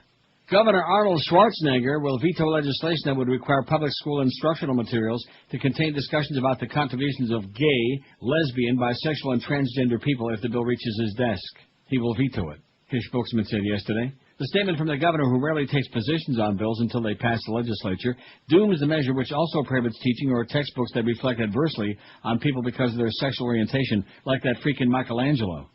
They didn't have ladders that high back in those days, but he just could float right up there to the top of the Sistine Chapel. He flew right up and had a steady hand. The issue for the governor is he is not supportive of the legislature micromanaging curriculum, said Adam Mendelson, the GOP governor's communication director. California's got an 18-member standards board that is a national model for looking at curriculum, Mendelson said. The governor just believes it's not the legislature's job to determine curriculum. Backers of the bill vow to continue pushing it through the legislature. The measure cleared the 40-member Senate 2 weeks ago on a vote of 22 to 15 after a sometimes emotional debate. We're going to keep this going. The governor is clearly doing preliminary electioneering, and I think it's kind of cowardly to do it on the backs of gay and lesbian kids, said the bill's author, Senator Sheila Kuehl, Democrat of Santa Monica. Opponents of the bill argue that it promoted homosexuality and was unnecessary because local school districts can voluntarily offer instruction about gays, like Miss Fudge, for example. How many famous gays can you really name, speaking of gay history? If we talked about the music industry, we'd be here all day. Elton John, Michelangelo. I'm talking about people out of the closet. Yeah. Tom Cruise. Like David Bowie and Mick Jagger, but then they went back into the closet. Yeah. Or they got better. I think they outgrew it. Is that what it is? They got cured? They took Something the cure? Like that. Everyone from the 80s. They got a manicure. Huh? Cute. Yeah, that's what you do. That's the cure for them. We can talk about all the actors. Manicure. You fairy. Maybe I'll get me a pedicure. Oh, no, that's only for the priests. That's for the pedophiles, the pedicure. You can have a pedicure and it'll make you a vegetarian. Maybe we can get the cure from Gary Sarner. Now, it's 4 hours later, and I'm just curious. Have you given any thought as to what the hell he was talking about? No, I think my guess is the right one. We had a sales hole in there this morning talking double talk, man. Even Al Kelly, the late Al Kelly, the great double talker, even he would have been just amazed. And he would have been impressed. Yeah. I probably would have borrowed some of that material. Good God. Bada-beep, bada-boop, bada-bop, like that. And the beat goes on. And the new guy, man, he is, seriously, he is as clueless as anybody. I've been in the radio business since I was 17 years old, 45 years. And I've worked for some good people. I've worked for some kind of like, middle of the road, and for some real idiots. This guy is as clueless as anybody I have ever encountered in my life. He is little boy lost, But thanks for those dinner certificates, man. I really need it. That's what I really need from QAM and from management is somebody to buy me dinner, you know? Don't you think? Well, you look like you've missed a lot of meals. Yeah, lately. I look like I missed a lot of meals, and with the paltry bucks that I'm making, how can I afford to buy my own dinner? That's what really impresses me, is getting certificates in the mail at the house for free dinners. It is just... But the search continues, by the way, at D.C. She's not done. Jim? I don't know how many floors of the Rayburn building have been cleared at this time, but we are going through it as we speak right now. Oh, they could have gone through the Vatican and read all 50 miles of those books that nobody has looked at in all those years. They could have read them all between the 10, whatever it was and now. They're just acting very deliberately and just a little, like our management, just a little slow. This is Neil Rogers. Kind of like Norma Kent, a little bit slow. This is 560 QAM. Get, baby. Welcome to another edition of Inside Lifeless Board Holes. Dre Stan Nasal Mist is our guest today.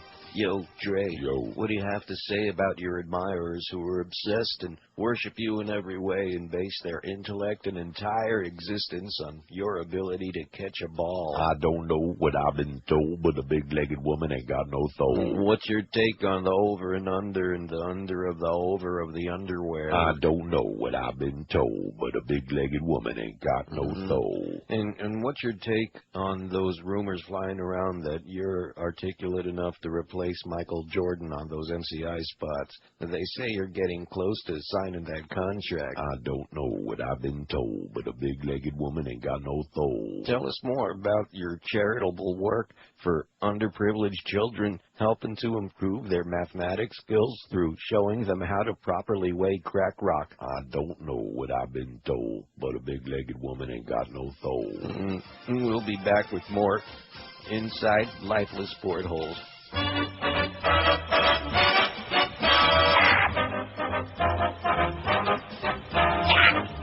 $1 million weekend. WQAM 56.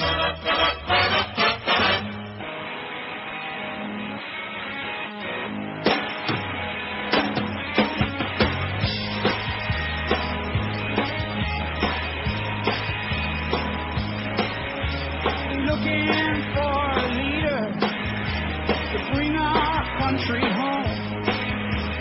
Reunite the red, white, and blue before it turns to stone. Looking for somebody coming up to take it on. Clean up the corruption and make the country strong.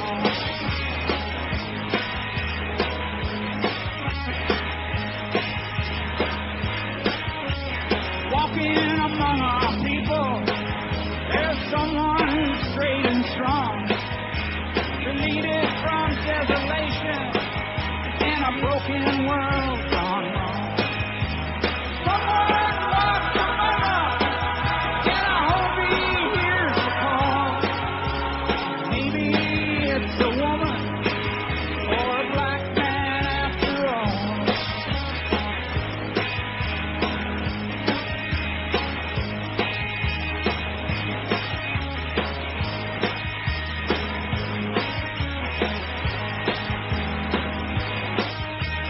Maybe it's Obama, but he thinks that he's too young. Maybe it's Cohen Powell to right what he's done wrong. No. America has a leader, but he's not in the house.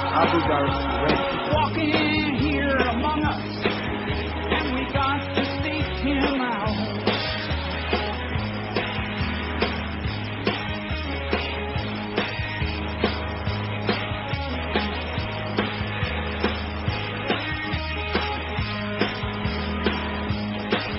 Yeah, we got our election, but corruption has a chance. We got to have a clean win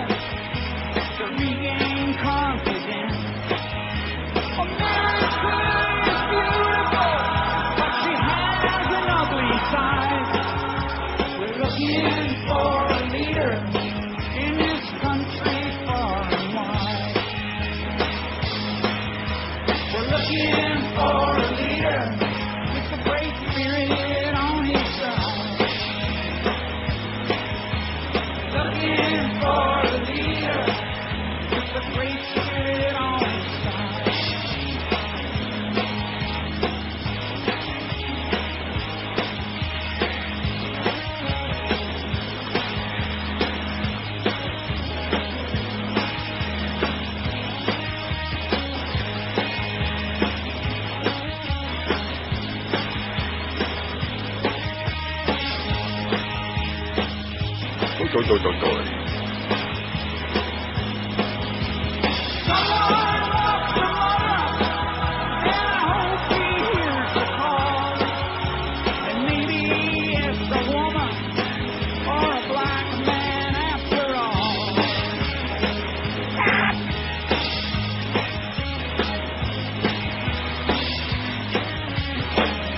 I know who it's going to be. I just came up with the idea, man. A brainstorm. Our So new what's going to leaders. be? That's who it is. What is the gunman? The DC gunman? Either that or... Yeah, that's right. Gildy's the DC gunman. He's killing us, I'll tell you that. How many votes we got on the poll? I think we're closing in on 1,300. 1244 on a holiday weekend, Friday no less. I think that's a real feather in our crap, don't you? That's something. In the meantime, all this in D.C. at the Capitol, bada beep, bada boo, like I said, nothing. Nothing. You know, I don't know. I guess I got time, because I was going to do this yesterday, and I got sidetracked. It's your fault. I know. Smith Center, Kansas. Oh, I can only imagine. The land is flat, the roads are straight, and churches are plentiful in this town of 1,800 people near the geographic center of the USA's lower 48 states. So here in traditional Kansas, the recent purchase of land by representatives of the Maharishi Mahesh Yogi to build what they're calling a world capital of peace just outside town, where meditators will send waves of coherence across the country, has many residents riled and pissed off. The group plans to spend at least $15 million to erect 12 to 15 buildings for a retreat, a training center, and residences. Some people call them a cult, and some little old ladies are locking their doors, said Farmer Bryce Wheel, 50. You're in the Bible Belt, and this is a Hindu-based religion. People don't like that idea. They don't like them crazy religions in the Bible Belt. They like their religion. The Maharishi's followers practice transcendental meditation. Oh, my God. Silently focusing on a mantra to achieve what they call a state of pure consciousness. They believe TM's got the power to reduce stress and crime, help end poverty, and create peace. Those beliefs are not compatible with Christianity, said Greg Judy of Faith Community Bible Church. Hey, Judy. You fairy. He's one of 9 pastors who wrote to the editor of the Smith County Pioneer, warning that they'll compete with what everyone here calls the TMers for residents' eternal souls. Not everyone's upset. Mayor Randy Archer said the town is very divided, but we're looking at it with open eyes and open minds. Archer said he doesn't know enough about the TMers to really make any judgments. People around town, he says, are going to make their own conclusions, and so be it. Bert Phelps, president of the First National Bank, says, sometimes people forget this country is based on freedom of religion. Eric Merchner, 54, who's helping coordinate the TM project, says all his group wants is a chance. Give us a chance. They're playing, give us a chance, give peace a chance. Give chance a peace. That's it. Give a peace. 152 at 560 WQAM. We got a piece coming up. Gildy, 2 o'clock. That's your new 2 to 4 guy, Gildy. You heard it first right here. Hey, all you horse racing fans and poker players, Pompano Park Racing and Poker's got all the gambling action you could possibly want. You could plunge your guts out there, man, and still have something left over. Located from just a half-mile boat from 95 on the Turnpike, Pompano Park is easy to get to. And best of all, Pompano Park features free admission and free general parking every day. Live harness racing in the smoke-free poker room is open every Wednesday, Friday, and Saturday. Poker starts at noon. It's going on right now. It goes on till midnight. And live racing gets underway nightly at 7:25, Wednesday, Friday, and Saturday. Poker room also features tournament play all day and all night. And don't miss out on Dollar Night Wednesdays when draft beer, sodas, hot dogs, and more. Just $1 a piece starting at 6 p.m. Come out and enjoy a fabulous meal in Patton's Place on the 5th floor. You can choose from the chef's nightly specials, a great T-bone steak, or maybe a giant burger or a chicken sandwich. Pompano Park, of course, is also open every day, 7 days and nights a week, featuring the best in simulcasting, harness, thoroughbred, and highlight action from all across North America for you to watch and plunge your guts on. Pompano Park, a block south of Atlantic Boulevard on Powerline Road. For the current racing schedule, it's online, pompanopark.com, or on the old phone, 954-972-2000. This is Neil Rogers. This is 560 QAM. It's D.O. in Miami town. All right. At 560 WQAM.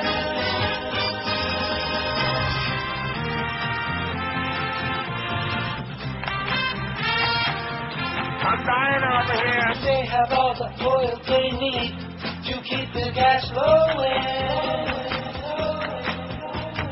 Nothing more than corporate greed. No one to control it. That's some ridiculous goal.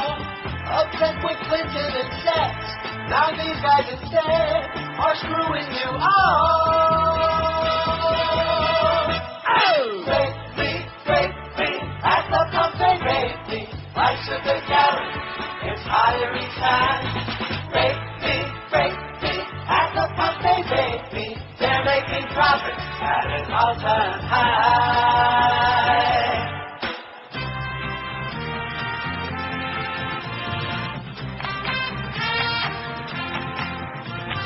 Open war on the middle class, pathetic and tragic.